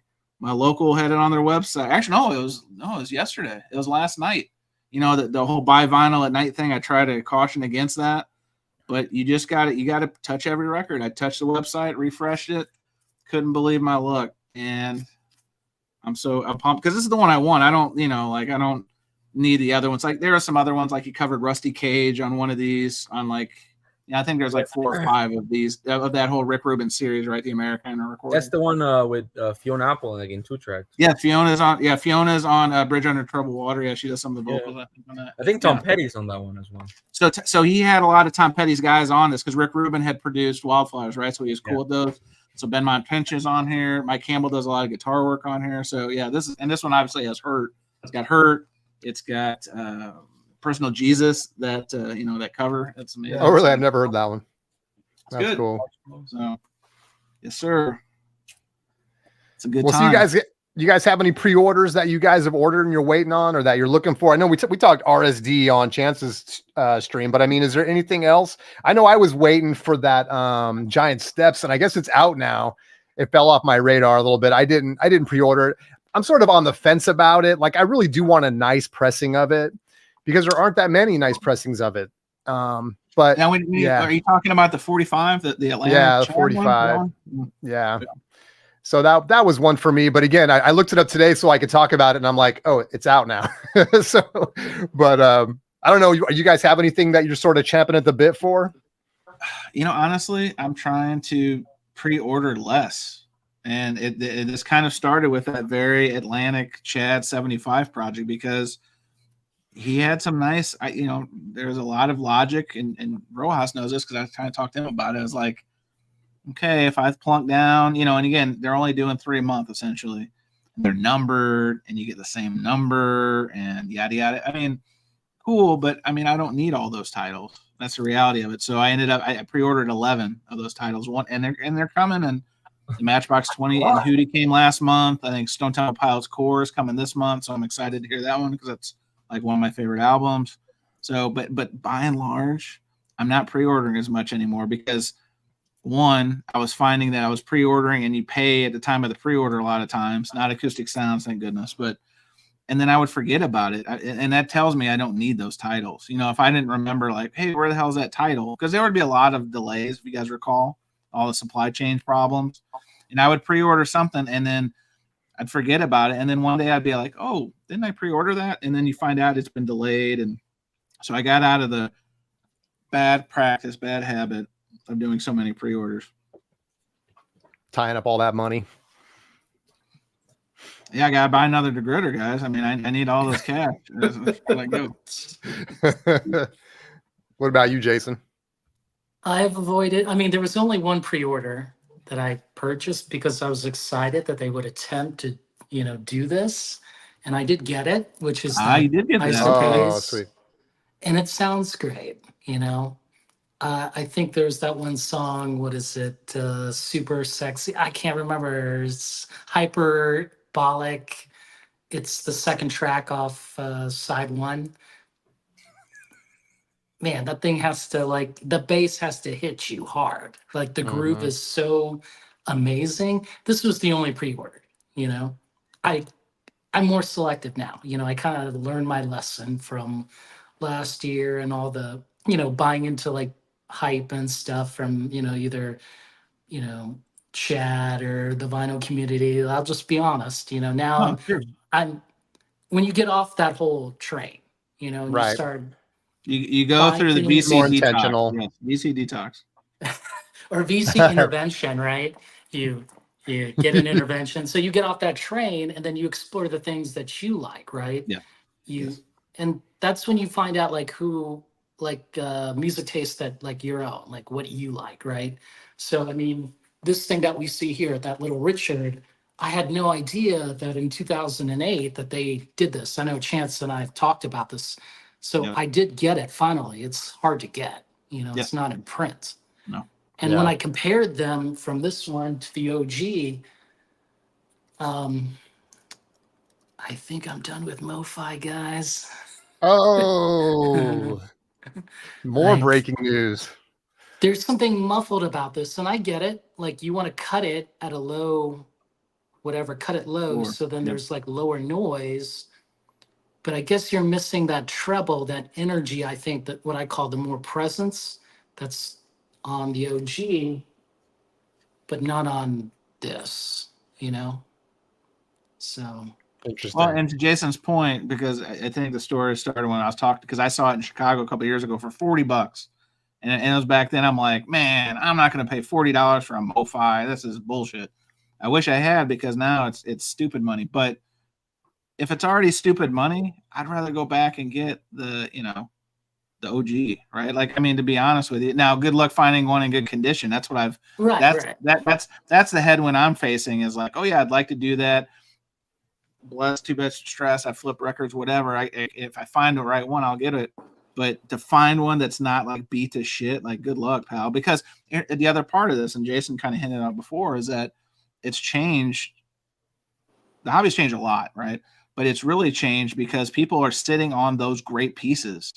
Those great pieces, unless people are dying or they've got, it's the usual thing, death, financial troubles.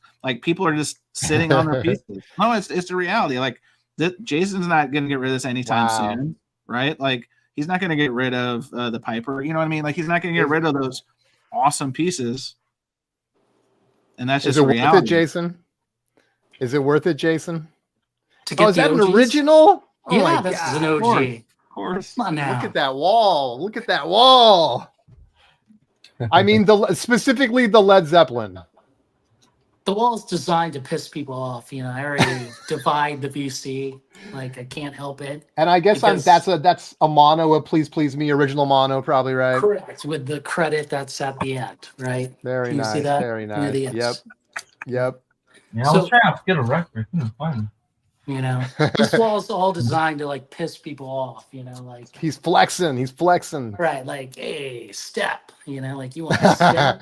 You know, come on. You know, I got the Little Richard box set that I don't have it anymore, but I bought it like 4 or 5 years ago. It has the first 4 albums. I loved it, but I wasn't as like, anal about every nuance at that time. But Did they do it like on the fantasy repo labels and all that stuff where it was like, I think so. Yeah. It was on the original labels and everything. It was nothing overly special. I think I got mine for like $80 and it was the first 4 albums. I think probably gone up now, but I was just happy to have them, and they seemed great. So like I'm a fan of early rock and roll. Like I guess that's what most people, because each of those studios had their own thing, they had their own sound. Like Pro Tools didn't exist back then. Yeah. Right? And this especially sorry, but this is recorded in New Orleans. This album, like in like literally like a makeshift studio, right? That's cool. Like this had its sound, Chess had its sound, Sun Studios had its sound, even Capitol Records when they were doing the Gene Vincent records, like that was its sound, you could hear that, and that's what makes it all special for me, Yeah. I mean, other than like it's a piece of history. I think Dylan said that, but I mean, hearing this, it's like, wow, like there's nothing like this, It's the same thing with jazz. I mean, for people that are into that stuff in the early days with, Prestige versus Blue Note versus, whatever. And there's a great book that I'm reading right now. I got to pick it up again, where they interview guys that were in the studio during those times. Mm-hmm. There's a great character who tells some awesome stories in there, but he gets into nuances like, cutting out drum solos. Certain labels would just leave everything in. They wouldn't try to sequence it. It would just be live basically for 2 sides. And other labels would go in and cut it and sequence it and cut out bass solos and drum solos because they just like, these are boring. We want to hear the music and stuff. And so, I'd be interesting to go back and listen to those labels and just see how much of that lines up. But it's interesting how just, especially back then, it seems like people were working with so many limitations that each studio or each studio label just sounds like its own thing. Yep. Well, that's why they call it the Motown sound. I mean, they even started like using it as a marketing tool. Shocker. I don't know if you've heard this, but these labels try to really caress you and try to sell you on every little thing. Cue hype stickers. Jose, where'd you go? I don't know. Is he just grabbing a huge stack of records? I'm just waiting for him to come back on with like some 7-inch that no one's heard of. Showed us like Adam Sandler, Rodney Dangerfield. No. It was something else. I had a party here like last week, and I know it was up there, and then I took it down because I didn't want anybody to get it, so I don't know where I put it. It happens. Ladrones thieves, right? No, I don't know. I was just telling Spinz while I was at supper tonight, and then I walked over to Half Price Books, and they had this little beauto, which I almost pulled in Austin. They had a UK original. This is not UK, but it's an early press because it has the made in Florida and the dead wax. So check another one off the list. Nice. You couldn't give me that record. I'm not a giant Radiohead person, but I like this and OK Computer. Those are the two albums I really want. Well, I have a first UK of OK Computer. No, it's just the first one. You can give it to me, that Jose. Might be coming your way. It might be coming your way. I don't like it, so I'll help you out. No, my sister gave me that around like 2006, 2007. She picked it up like a used record store, and it just turns out it was the first pressing. Well, I mean, you don't need that taking up space on your shelf, Jose. I'll just do you a solid and take it over your Yeah, I could say the same about the chance to leave and pay shipping. Oh, you want that Weird Al Yankovic accordion? Yeah, that one. I don't know about that one. That was it's heavy. It's heavy to move. I don't know if you need that.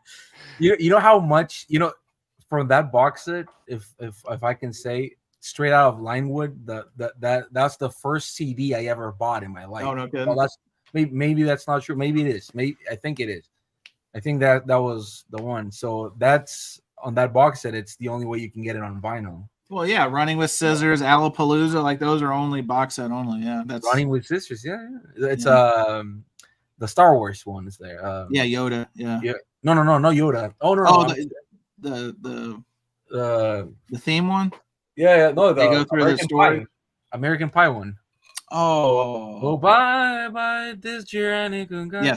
Yes. Maybe Vader someday. I love. You have no idea how much I grew up on that. Like, no, that was the first cassette tape I was Weird Al. Like, we played the hell out of that. That was like that was one of those.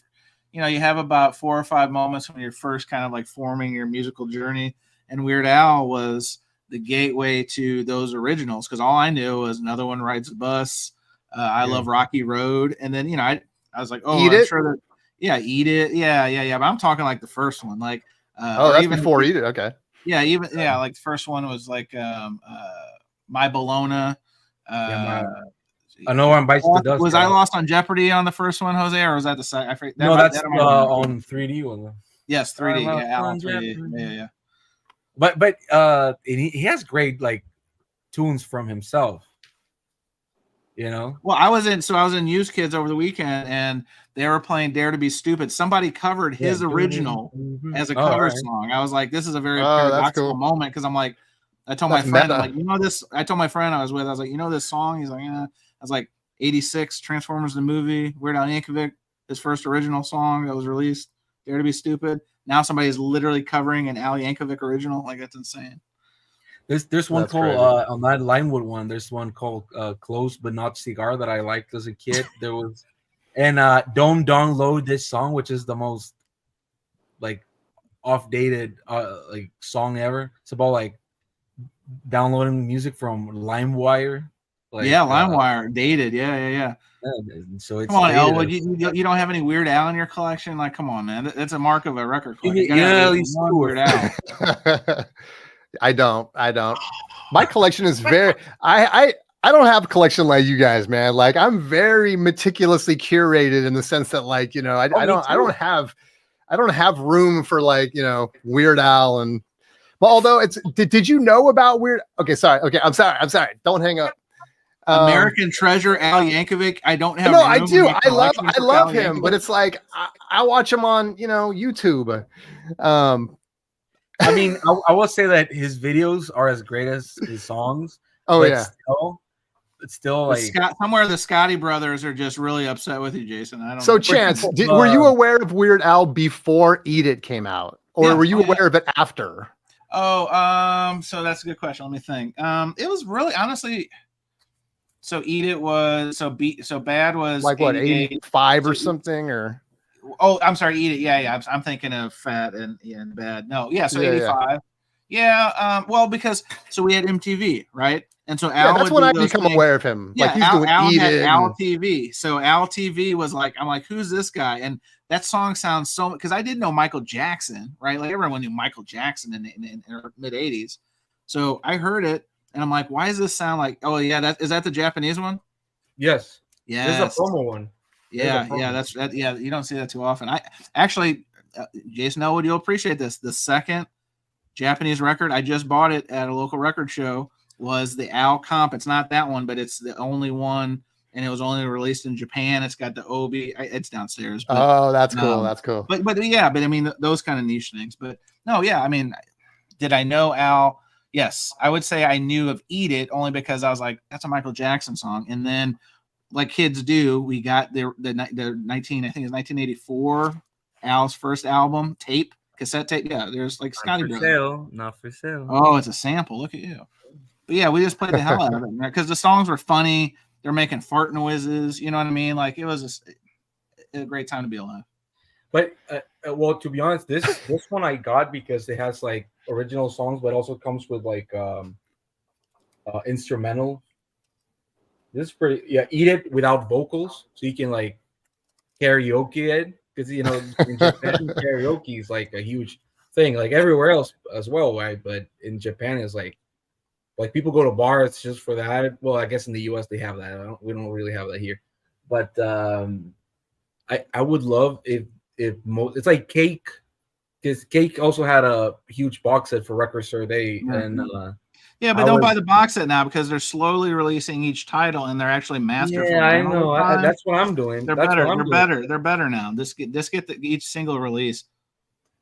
Yeah, I get it, but yeah, but still, I would love to have the box get out because I would play. That's the thing. It's like everyone's collection. Last year, I sold like 200 records that I thought they were not good for me, that I didn't need it. But I tried. You got to put up that comment from BK, Jason. This is the one. While Jose's talking, this is the one you got to throw it. So, I know, man. I call that out every time, bro. I call that out. No, he doesn't even have to look. He just goes, and it's right there. Yeah. He's a robot. Look, he's the 7-inch. Eat it. So full circle, right? Full circle. Oh my god, dude. To be honest, like I just there's a lot of music that I love for, I wouldn't call it nostalgic reasons because I don't know if I like Weird Al Yankovic for nostalgic reasons. I just like I have fun when I listen to him, So as much as I have fun listening to this Weird record, right? I absolutely love. I also like having a good time. I have Bloodhole Gang and anything and everything that Bloodhole Gang has ever released on vinyl. I have it. Why? Because I love to have fun sometimes. Yes. So I would call it essential in my collection. Yes. Because I probably listen to this record way more times than most of my MoFi records or Analog Productions one. Because, when I'm working in the morning, I put on music and I listen to a lot of records, and sometimes I just want to sing along and whatever. Because as much as I love Jose in the shower singing "I Love Rocky Road," the shower is like just eat it behind this wall, so I actually do put like music in there. That's funny. That's funny, also dude. a great way to know how much time you've been in the shower. Because like if the record's still playing, that's true. That's true. There's that movie. What is it? Hudson Hawk. You guys remember that Hudson Hawk with Bruce Willis, where they do heists. And if I remember correctly, it's been a long time I've seen it, but like they'll sing a song to themselves as they're doing it, so they know how long they have before the cops show up. And I guess each one has a different song or whatever. 3 minutes and 17 seconds, or whatever. So anyway, kind of cute. But I'll say that again. I'm all for people collecting what they want. I love when people suggest a record. At least the ones I'm strongly against that, Jose. No, I'm kidding. No, I know you're not. That's a crazy take. No, I'm just saying, like in general, for people in the vinyl community, because I do think that maybe not as much since the pandemic, faded out, but during the pandemic, people were like, listen to because I know I bought this shit because people suggested to me down my throat every single time. It is a good record, but that's a good one. The flip side. So this is counterpoint. Good one. Yeah. The one step bad one. I mean, talk about Jason getting off the MoFi train. I'm only getting MoFis now that are pre 88. So I got the Quincy Jones MoFi because I know it came from the tapes. Maybe it's not the best sounding of that record, but it has more authenticity to me than some of the nonsense going on now. Well, you had put together a whole list of ones that you were going to return. How did that all play out, Chance? That's a great question because I went through the painstaking process of filling out their form, and they want to know the number you have and all that stuff. And I'm sending 2 back. I haven't heard a peep. Really? I'm still waiting on what the next step is of how I send this shit back to you. Not that I'm hurting for money, but some people may be. I don't know. I mean, I'd love to reinvest that MSRP money back into something I actually want, as opposed to Paul Simon number 2 one step. Yeah. Yeah. No, but so my whole point on collecting is, sometimes you just get records that you think you're gonna like, but at least for me, I'm not in that section in my life anymore. Like if somebody suggests me a record, I'm gonna listen to it, and if I truly like it, I'm gonna buy it. Because even like I talked to Stunt Rock Confusion, Stunty. I'm sorry, who is that? Is that a new channel? I'm not familiar with that. Yes. So he likes a lot of music that I like, and he gives great suggestions, but I still take even his suggestions that I love still with a grain of salt, in the sense of, because well with him, sometimes he suggests stuff that are really affordable, but sometimes he suggests stuff that it's like impossible to get, even if I sold my dog, who I love, so sometimes it's just a matter of You had to go there. Of all things, I see even Jason is like repulsed. Jason is like Jose is ready to sell the ones he loves for records. What would it take, Jose? I wouldn't sell this for $100, even if it's probably worth less. You know what I mean? That dog. But I buy what I love, and I like purging a lot, so it keeps me satisfied. Again, I only have like 3 or 4 records that I really regret selling, but nothing that I like. When I sell something, I look at it, and if in that brief second I know that I don't give a crap about it, I'm like, all right. like all the Rhino reissues. Well, that's why I was laughing at Jose, because Arnaldo just said, "Who's getting the next 2 Rhino hi-fi titles?" Not this guy. What are they? What are this guy? That's who. What are they? Cars, Candy O, and then is it American Beauty from the Dead? It's a Grateful Dead. Dead. Oh, Grateful Dead. Yeah, I mean, Jesus Christ. I mean, sorry to be sacrilegious, but Jesus Christ, how many times are they going to do these Grateful Dead reissues? Like, I got the Vinyl Me Please box. I got the MoFi. I mean, holy smokes! I have like an early pressing green label warrant. You know what I mean? Like, how many times are you going to try to reinvent the wheel? Is that better than the OG? Is that better than the OG? The MoFi? Nah, I don't think so. No, but I'll tell you. You can get all the Dead OGs for like so affordably. It's like, yeah, one of my locals, like that's the fun about going to one of my locals, because they seem to get a lot. I think the Dead people are dying, and they're getting a lot of these original. Hey. No, I'm just saying it. It's this was clean. I bought it and it was clean. It actually sounds really good. I thought about snagging it, because even that one's not that expensive, right? It's like $40 or something. Well, this one is like 100 right now on the second market. Oh, is it? Okay. Yeah, but I bought it when it came out, and I only paid $50, and I think $50 it's a great price, because an original one in mint condition, it's not gonna be $50. So if this sounds to my ears as good as the original one, and this one is actually analog. All the Grateful Dead ones that I know of, even the Jerry Garcia and David Grisman ones, are analog. So that's a big plus. But again, the only issue that I have with these are the artwork and the gatefold. It's absolute garbage. Like, I don't know, they could have put like a great photo of them like playing or something. Look at it. I know. Oh, come on. I mean, it's not horrible, but they did the same thing with let me just flex here. Okay? Hang on. Jason, are you pumping vinyl right now? There it is. So yeah, Look at this energy. I mean, the thing is, when you got to flex this, you got to flex it right. Oh, WLP. Flex it All right. right. It's a good flex. Flex this. That's why I'm not showing any records, because I don't want Jason to just like slam me 2 seconds later. No, listen, I gave up a long time ago with these two. Like, I'm not going to top them. Every once in a while, the thing is, I can get them to go, amazing. oh, wow. And now to go to chances.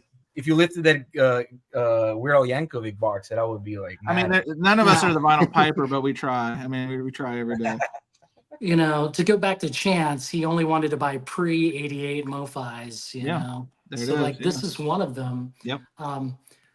This is very special because someone drew this. You know what? I got to get it out of the sleeve. Someone, you know, someone was trying to capture that feeling of the Dead. And it's not just on one side. The Bobby Gass side of music. You know, this one's weak, you know. I will say that the only MoFi record on top of my head that I really want, I think that one actually is for nostalgic reasons, because I don't know if I would listen to it as much. It's the first Alan Parsons. I Robot or no? No, no, it's the green cover? Mystery Imagination. The Edgar Allan Poe one. It came out on MoFi, but an original of that on mint condition or VG Plus, it's really hard to get. So that's why sometimes I'm like, that's the only reason really that I buy a lot of I don't believe in MoFi. Yeah, me neither. But They don't exist. But you know, for example, Bob Dylan, most of his original ones are not that expensive, even mono. Right. And I have but I will say that the MoFi ones really sound way better. And I love the fact that there are like 2 songs per side on the Dylan one, because sometimes I only want to hear like 1 or 2 songs that I really love, and that's it. You know, because I've listened to those records so much. For example, if Analog Productions announced tomorrow that Nirvana's Nevermind is going to be pressed, would I buy it? Yeah. Would I play it once every 25 years? Maybe not. Because I've listened to that record so many times in my life. I don't need to you know, maybe the unplugged one will be. This is sacrilege talk. Listen, man. No, this is not sacrilege man. talk. There are a lot of records that I listen to. They had me way up much. here at Weird Al talk and not taking a shit on the memory of Kurt Cobain down here. I'll be honest. By the way, you Jose, that's the most common Black Sabbath album of all time. This is not the most common Black Sabbath. This is I see this shit all the time. Yeah, that's not true. Is Ozzy even on that record? Oh, this one is not as common. No, I don't say that one. Reliable. No, but the one where Tony Iommi was on such an ego trip, he's like, "You must say my name," featuring Tony that's Iommi. Not true. That's because What does the cover say? Jose, throw that cover back up. What does it say? Black Sabbath featuring Tony Iommi. This was gonna be his solo record, and the label put Black Sabbath on it. But this is not a really Black Sabbath. All right, fair enough. And Glenn Hughes sings on this, and I love this record. And they're gonna do a box set. Well, not with this one, but the Tony Martin era. Well, Jose, next time you find a Tracy Chapman original for $5, I will trade you the nicest copy of that Black Sabbath record I can find tomorrow at any of my local. What even happened with my copy of that? Oh, I remember. No, I remember. You gave it to the congressman from Santa Monica, if I remember correctly. Isn't that how that went? Yes. I remember that. For that MoFi record that I just showed. Feeling down. Not a great investment. Especially after the Grammys. I think it even jumped up way more. Yeah, for sure. My 4 copies are nestled in a box somewhere. Just I can hear the coins cha-ching, cha-ching, cha-ching, waiting to be liberated. Yes. It's weird. Sometimes I was trying to find that Mamas and Papas record that I keep showing that I can't the one, it's not a record. You have the cover, Jose. Like Jose's doing the great fake out where I have on all the live streams being, look at this, and it's the toilet cover. Oh, they're all they're all Xerox. They're all Xerox prints or something. No. The record has the sleeve. He just doesn't. Which have one? The one with the toilet on the cover? Yeah. Yeah. So somebody gave it for freedom. I mean, just having the sleeve. Yeah, but that's the expensive thing. Like the record itself has the same. It's like a butcher record. Number. No, the actual record with the same matrix number, it was pressed on other covers, and that was like $12, $15. So if I can get one of those and this cover, that's like a $400 record. Marry them up. Just don't try to get it graded. Well, just remember in Austin, Harry was talking to that guy. Remember there's always a guy at the record show. It doesn't matter where you go. That he has some really cool shit, but he really thinks it's like he's literally sitting on like his retirement right there at a 8x10 table. And he had a Mamas and Papas. He had it, and he might as well just had it under Fort Knox. And Harry's record room, he went up and talked to the guy, and he's like, how much? And the guy, he wouldn't even put a price on it at first. I'm like, oh my gosh, are you like related to the band? Like, what kind of nonsense is this? And then he threw like $2,000 or something bizarre. Really? Yeah, he was a. I remember asking how much are these records? There was a baseball guy record. Who was it? Yeah, he just had some weird shit, and then he had like literally a great piece, but he knew like it was like rare, and then But he asked me, which ones are you interested in? I was like, well, these 3.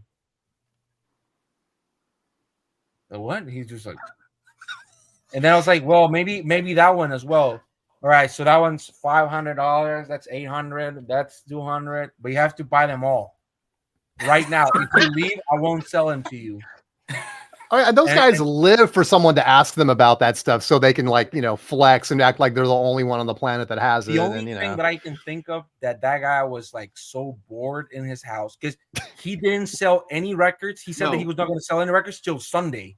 Yes. So he was there like the whole shebang, but he didn't. Probably not going to sell any records on Sunday either. For those Not prices. at those prices, no. I mean, no, that's the word. Yeah, you have to sell those like very early. There was a guy selling a Timothy Leary book that was signed. They were like British. They were like two guys that were like British, and I remember that I wanted that, but that couldn't got. I keep thinking Jason's going to break out a Butcher Baby cover now, since I mentioned it. I have one actually. I mean, is it within It's- arm's reach? No, it's not. It's actually Okay. in my storage space. Like I A paid safety deposit. $50. I paid $50 for it. Nice. Quick story. I was at a bookstore in San Antonio. I looked through her collectibles and then I whip it out and then I Original was like, no way. So wait a this minute. can't Keep it be. clean, Jason. Keep it clean. Canadian. This couldn't be. So I take the record, go like to like away from people, like hold it to the light, and then I see the V-neck. I'm like, no way. Oh, nice. $50. So then I bring it up to the cash register and I'm like, she's like, you know why this is $50? I'm like, do tell. She's like, she tosses the record cover aside and then she goes like, because the record is clean. I was like, whatever, take my money. Like, here it is. Just then like, was shaking, went to my car. I was like, like, oh my gosh, wow. This Look is probably at the last rear view time. mirror the whole way home. Make sure she doesn't come after you. Well, I mean, like I supported her store, even though like she had nothing, I would buy a book, I would buy something, Right, because right. I cared, like she gave me the biggest deal. I care. I've never had a good deal like that since, Yeah. because times have changed, How long We're not ago was gonna- that? We're not going to find this for $1. No. How come long they ago don't was that, read- Jason? Go ahead. Go ahead. Well, no, I was Chance just- is asking how long ago was the Butcher Baby incident? 2016. Oh wow, not too long ago. Not too long ago. Um, Yeah, I'm still mad that they're not. Is there, maybe is there a good mono reissue of that record? Please me, because it seems like it's every time you see one, it's in stereo. Yeah, I mean, if you're talking about a recent reissue, no. If Yeah. you're talking about a reissue made in the 70s, yeah, you could get one. Okay. And it's probably within maybe between $40 to $60 used. I would recommend it because, I mean, I even would recommend a second, third pressing of this Mm-hmm. because they sound similar. Why? Because this full has them. And I compare them, And I do my comparisons like, with two turntables, so I'm not gonna like listen to one and then remember, I don't trust my memory, Yeah. I went on tour twice, I did things that we're going to keep it clean, did things that are just, I don't know, my memories are shot, so if I have to do comparisons, I do them again, give you a fresh, but I play the record maybe like a few seconds before the other one, and then like I have a mixer, you can't see it, but like I can A/B it like rather quickly, and then as Jose knows, because he came over, like this is like the right way, I think, in my opinion, Yeah. to compare records. And like I said, like I don't trust my memory, Yeah, I hear you. Unfortunately, Bill I got to go. Riley. I still got to go the memory route, but yeah, it's really difficult. I mean, unless they're dramatically different, Yeah. it's very difficult with you playing one and then the other without having, Yeah. like you said, the two turntable setup. Oh, I look, I just missed it. Somebody was selling the Tracy Chapman one for 200 pesos. Are you on Facebook Marketplace hustling again? Yeah, of course. I am. Yeah, there it is. I will say that I've gotten most of the great stuff that I have ever had. I've had thanks to Facebook Market. Thank you, Zach. Because Thank you, Zach. Discogs always knows. eBay sometimes, most of the time knows, but Facebook Market never knows. Hey, I got one for you. This is a selfish one because I may do just like a quick pod on it coming up. Have you guys noticed the Discogs Leadership World Tour, and what do you think of that? because they're hitting like a couple different, like they're on Westman, they're on GI Sanders, NTX Vinyl. It's like Kevin and Lloyd, right? Like the two like big key decision makers at Discogs. Like I'm trying to figure out what the angle is, because like are they talking about like making technical improvements to their platform or something like that? I read something. But they've been talking about that for a hot minute. I'm curious why now they're putting their face out there with it. I've seen some people comment a lot more negatively than I'm saying it, but I'm trying to. So we could interview them and then ask them why they banned Jose. And then when we should. That's kind of where I'm coming from. Jose, nobody's asking the important questions, and they're not asking why Jose was banned. It's a bunch of bullshit. It was one moderator. I mean, I did tell him to, go, but it was because he kept taking my, like, I would put it up and he would take it down, and he started like going through all my label, like every release, and seeing like the smallest detail. And if I didn't fix it for like a week afterwards, he would. I had that happen once. I actually gave up because it was on a bootleg, or not a bootleg, but just a service level. It was a non-official Frank Zappa album, where all of the credits were known because they appeared on the Frank Zappa website, and so I entered them, and he sends me an email saying, "Hey, this stuff doesn't appear on the record. You can't put it in the list, and you can't enter stuff that's not on the actual record." I'm like, well, we know who all the people are because it's, we know the engineer, we know all the performers. It doesn't appear on the record, and so wasn't on that listing for that pressing. But I took the liberty to enter it because it was on the official website and it appears on the CD version and all of this. They said, no, you can't have it.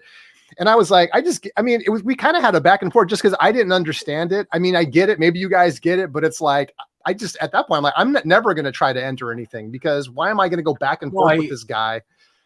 I enjoy it more than I used to. I used to hate putting stuff up on Discogs, but there's some stuff that I think the Black Sabbath Volume 4 box set. I think that's the one that one of the last ones that I did. But I have a lot of pressings that from Latin America that I have that I like putting up. Sometimes I don't care for. What I've noticed is that sometimes with translation, they don't like it. For example, I'm reissuing a record, and the artist told me himself that the covers were done by someone, and I put it as a credit because he was never credited properly. In the credits, it says that he made the design, but the actual cover, it's screen printed. But it doesn't say screen printed, but it's in Spanish. So in my translation of making the cover, I think so they took it out because it doesn't say anything. I know Spanish. It's like, yeah, my guy, but I know the artist. Like I don't know if it's sad or impressive that they're taking every line of everything that serious. Like, how do they even manage that? People have to be entering records constantly. For them to be Johnny on the spot, like the next morning I had an email like, hey, you can't. It's like, geez, man. Like, all right. Well, now you know that some people are very nitpicky about the smallest things, even though you knew who the players were. That wasn't on the cover. Right. I mean, I'm gonna get out of here and listen to this. I don't blame you. That's a good segue out the door, Jose. I don't blame you. Cooking the stereotypical food ever, like bean tacos at night. Right? Chance, if you really want to interview the Discogs guy, I'm gonna give you an idea how to do it. Number one, do a video saying Discogs sucks. Okay. Do your top 5. Okay. They're gonna contact you because they don't want negative. They don't want that. They're gonna be your friend. Can you say that one again? I'm taking out my notepad. I'm a tepid interviewer, but I'm a good note taker. So trash Discogs. And then suddenly they're gonna do an interview with you. They'll give you, a carte blanche. Maybe 15% any Discogs order you want. If you want to do a collab, Chance, come on down to Portland, man. We'll go straight to their door and like demand answers. Do reviews. They did the first ever, well, not the first ever, but the UHQR, the Jimi Hendrix Axis Love Us Bold. The mono and stereo. They did a review like on their official YouTube Oh, really? I think it's with the guy that Bob Bradley sometimes does reviews with. You know that guy? What I'm talking about? Oh, he has one friend. The guy who's the journo. I forget his name. He has like a nickname that of I was someone gonna say that Mark David Chapman, but I know that's not him. It's definitely something like did that. acid It's at something least like once. that. Yeah. Yes. So very specific guy, but nice guy. He did the review for Discogs. So I've always wondered why they've never done that. Like, again, it's like Uber in the sense that they don't own any cars, but they have money enough to make cars probably. Yes. Yes. So like Discogs could start like they have so many stuff that they could be doing. Like they could be like pressing records that they think are like needed. Well, and you're hitting the nail on the head. I don't understand what the world tour is about. You know what I mean? Like because they send out press releases, they do like little like print interviews or whatever, saying, "Here you on the fraud, here you on the dupe accounts, here you on all this, and we're working on it." Right? That was the last.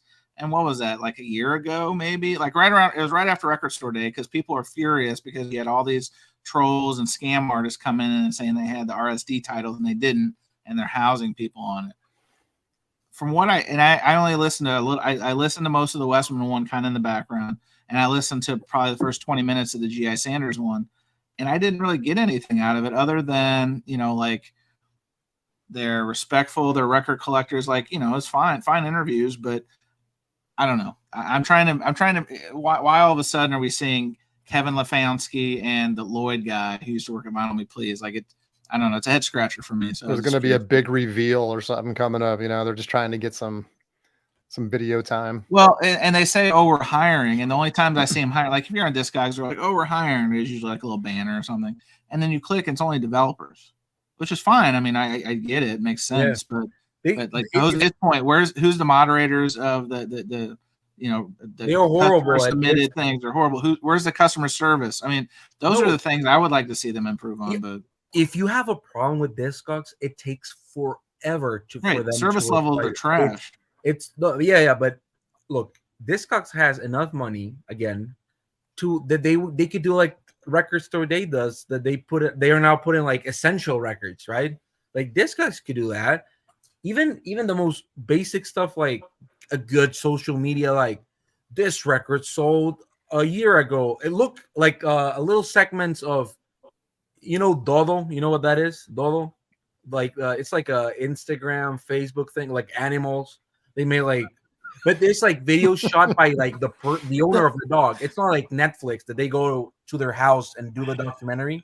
So what I mean is like they could be doing that, like just asking like, I don't know, even Michael Farmer, like, hey, show us your collection.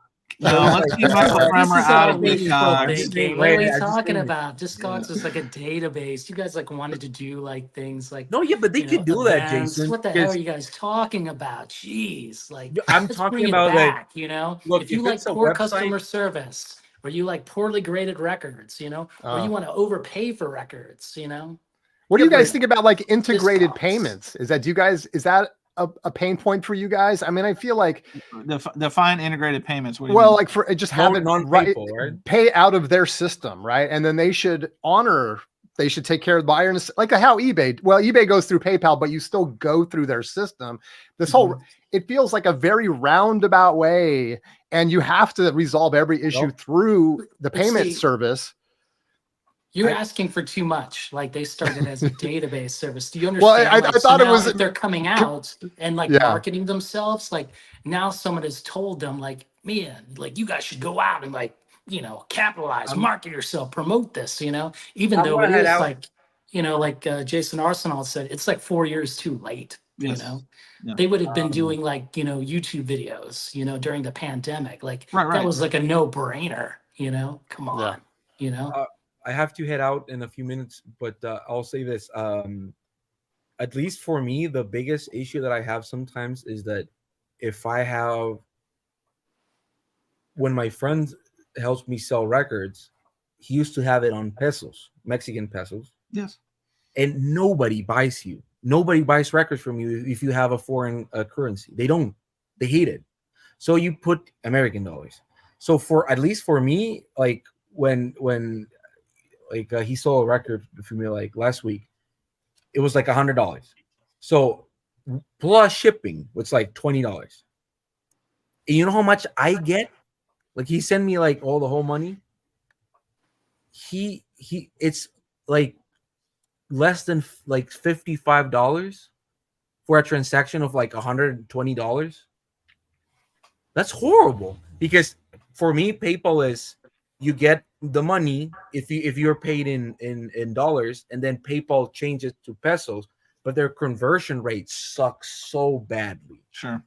You have no idea how badly it is. So if I have pesos as my currency, it's horrible for the person paying, because $100 instead of being 1,700 pesos, it's probably like 2,000 or a little more. Hang on, Jose says they're calling you a bad name. I know after Chileno, way. I know what way means. I was afraid of insulting you now, Cesar. Come on, man. No. He's just saying like dude, man. Yeah, stop buying Chileno records. Yeah. But you know, that's what I like. I know everybody's got to go. It's getting late. Can I do a shameless promo? And I want to do a shameless promo, and I kind of want to get your guys' thoughts, because this is actually a natural progression into this. So, Jose, he's got. I'm here. I'm just gonna have a little quick cigarette before I leave. So I'm actually gonna have my first Whatnot auction a week from this Saturday, March 16th, 2 p.m. PST. Link is in the description. Use that link to save $15 on your first sale. Come check it out. It is going to be super fun. It's going to be a blast. If you watch my channel, hopefully you know how I roll. I'm going to make a video, an unboxing of all the records I'm going to have and all this stuff. It's going to be really cool. What do you guys think? And I want honesty. What do you guys think about pros and cons of Whatnot? Is it a service you use? If you don't use it, why? So let me put the question back to you. Have you ever seen the In-Groove or Noble Records Whatnot? Ooh. I don't spend a lot of time on them, but I've seen them. Yes. Okay. And do you see what happens? Like things can get out of hand, you know? That I don't know. And I don't think like you would be getting out of hand, but like, you know, because of who they are and like they've built their brand, you know, some records sell more than what they're actually worth or valued. Right. Know? Like if they showed this record, you know, they would probably get like maybe 200 for it. It's not supposed to be 200. Like, no. Yeah, there's a weird fetish, and I'll call it fetish, where there are some people that will broadcasting live from a submarine right now. Jose, don't say fetish with your camera off. I know you're. Only have to use our imagination. Because I'm having a cigarette. So I know you're having a heater. I know. But there's a little fetish of people that love buying records for more money just because certain people sell them. Yes. And that's it's true. Fine, it's true. That's true. It could be because they really want to support their store and everything, and I'm fine with that. I'm just saying that everybody does it. So most records, even if they're like records that are like out of print a few years ago that haven't gone, they're probably like $50 on discount, they end up selling for $100.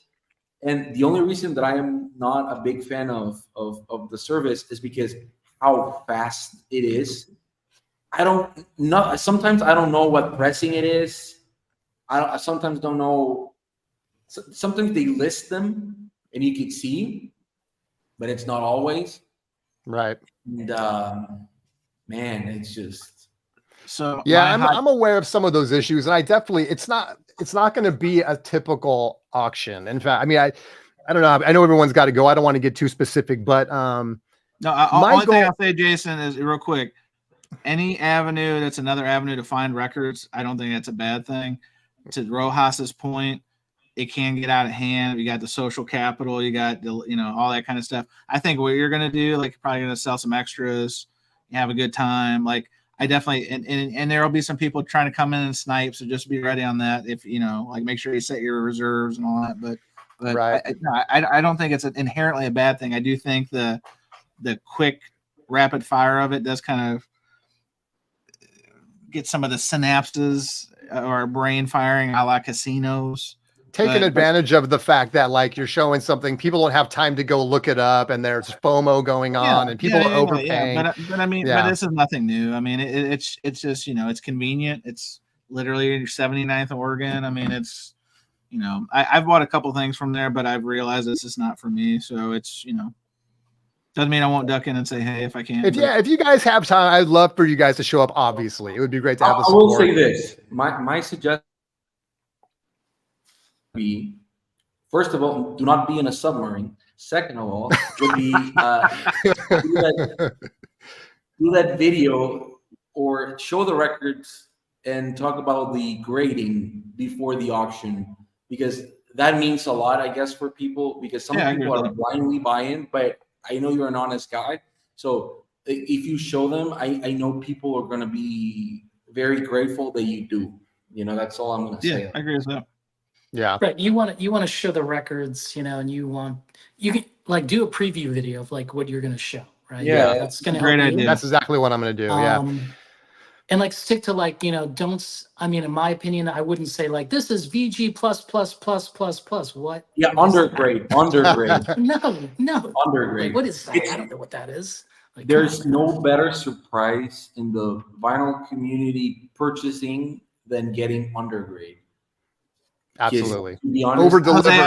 Jose, I disagree. Finding your face in a parody video is my favorite surprise. I'll counter that. Can you give me that link? Chance. There's a link for that, right? Or no? I guarantee there is. I don't want to promote that any more than I have. Okay. My suggestion would be keep it honest with the grading, because if it's near mint, you can say strong VG plus. I wouldn't get mad about it. Yeah. But let the people be amazed by how when they get it, because they'll speak better than you. Because that VG plus. My God, I've gotten some records that I personally would grade as G plus for real. Right. And that it's undergrading. It's one of the great virtues of Mindkang. Agreed. Yeah, it's hard going into a community that has a bad reputation because of maybe like things you mentioned, and there's a lot of that kind of stuff that's going on. So, plus, if you want to do this again, Jason, like you don't want to like have people like I'm assuming they can rate sellers on there. Like you don't want somebody to like take a big dump on you and be like, this guy said VG plus, but it's you know what I mean. So like, yeah, exactly. Undergrading is the name of the game for sure. Yeah, because there are records that people are willing to buy a little more expensive just because they want to support you, and I'm all for it. Yep. But again, if somebody's buying it for more than you thought it was going to sell, undergrading, it's going to be like the cherry on top, because it's going to be like, I bought it and I got something amazing, out of it. Yeah, and we've talked about this from the other side of it, right? I mentioned it. Chance and I have talked about this on past streams, just how irritating it is to buy something on Discogs where someone says, near mint, and you get it and it's scratched and skips, and then they give you a hard time returning it. So it's like, not my bag. I'm have to head out because it's all right. late. I have to make dinner. But like this is always going to be hard to get. Okay, like this. If you see the title, you know what this is. I don't have to explain it, man. limited stock on Acoustic Sounds right now. Limited stock. This is an expensive record, but you can see the scratches on it. Yeah. I got a good deal on it because no cover, not great condition. But this is hard to get. Yeah. Like, this is ridiculous. By the way, there's a great experimental music record that I love that I've always on the look for. It's the actual name of the record. It's called Record Without a Cover, and it's a record that never had a cover. It was sold to stores without a cover, and the whole idea was to get scratched. And oh, really? Yes, and I love that. All right, I'm gonna head out. All right, Jose. Thank you for having me. Thank you, brother. Thanks so much for coming, man. Appreciate it. I appreciate and it was fun. I had fun. All right. All right, brother. See you next time. Bye. Oh man. All right. I'm sure everyone's in the same boat. We all want to get to bed. It's way later for you guys than it is for me. So Yeah, your But, night's just starting. Your night's just starting. yeah, man. If it was Friday night, yeah, I'd probably, well, no, I wouldn't. I'd say I'd be partying, but those days are long gone. But thanks so much, you guys. I really appreciate you guys showing up today. Sure, And sure. thanks to everyone in the chat. Thanks for all your awesome messages, questions, comments. Love it. Love it. And let's roll it back again. Hopefully Chance is going to have a stream. Do you have a stream going on next week, Chance? Are you doing live? You're not sure? Yeah, Is that a bad question? I think we will. Well, I need to talk to Jason because I know Jason did some spinning in my absence, so I don't want to derail that project. But yeah, service noise will be back. I'm going to retool it a little bit based on our last episode, so we'll see how it works. Okay, there you go. Do you So want I can good cop, expect to bad not cop? get an invitation. Back up. Is that what's going on here? Yeah. We're gonna do good cop, bad cop for sure. That's funny. All right, you guys. Thanks again so much for coming. My guests, thanks so much. And again, everybody in chat, thanks so much. And I'll see you all next time. Later, Gators. See ya.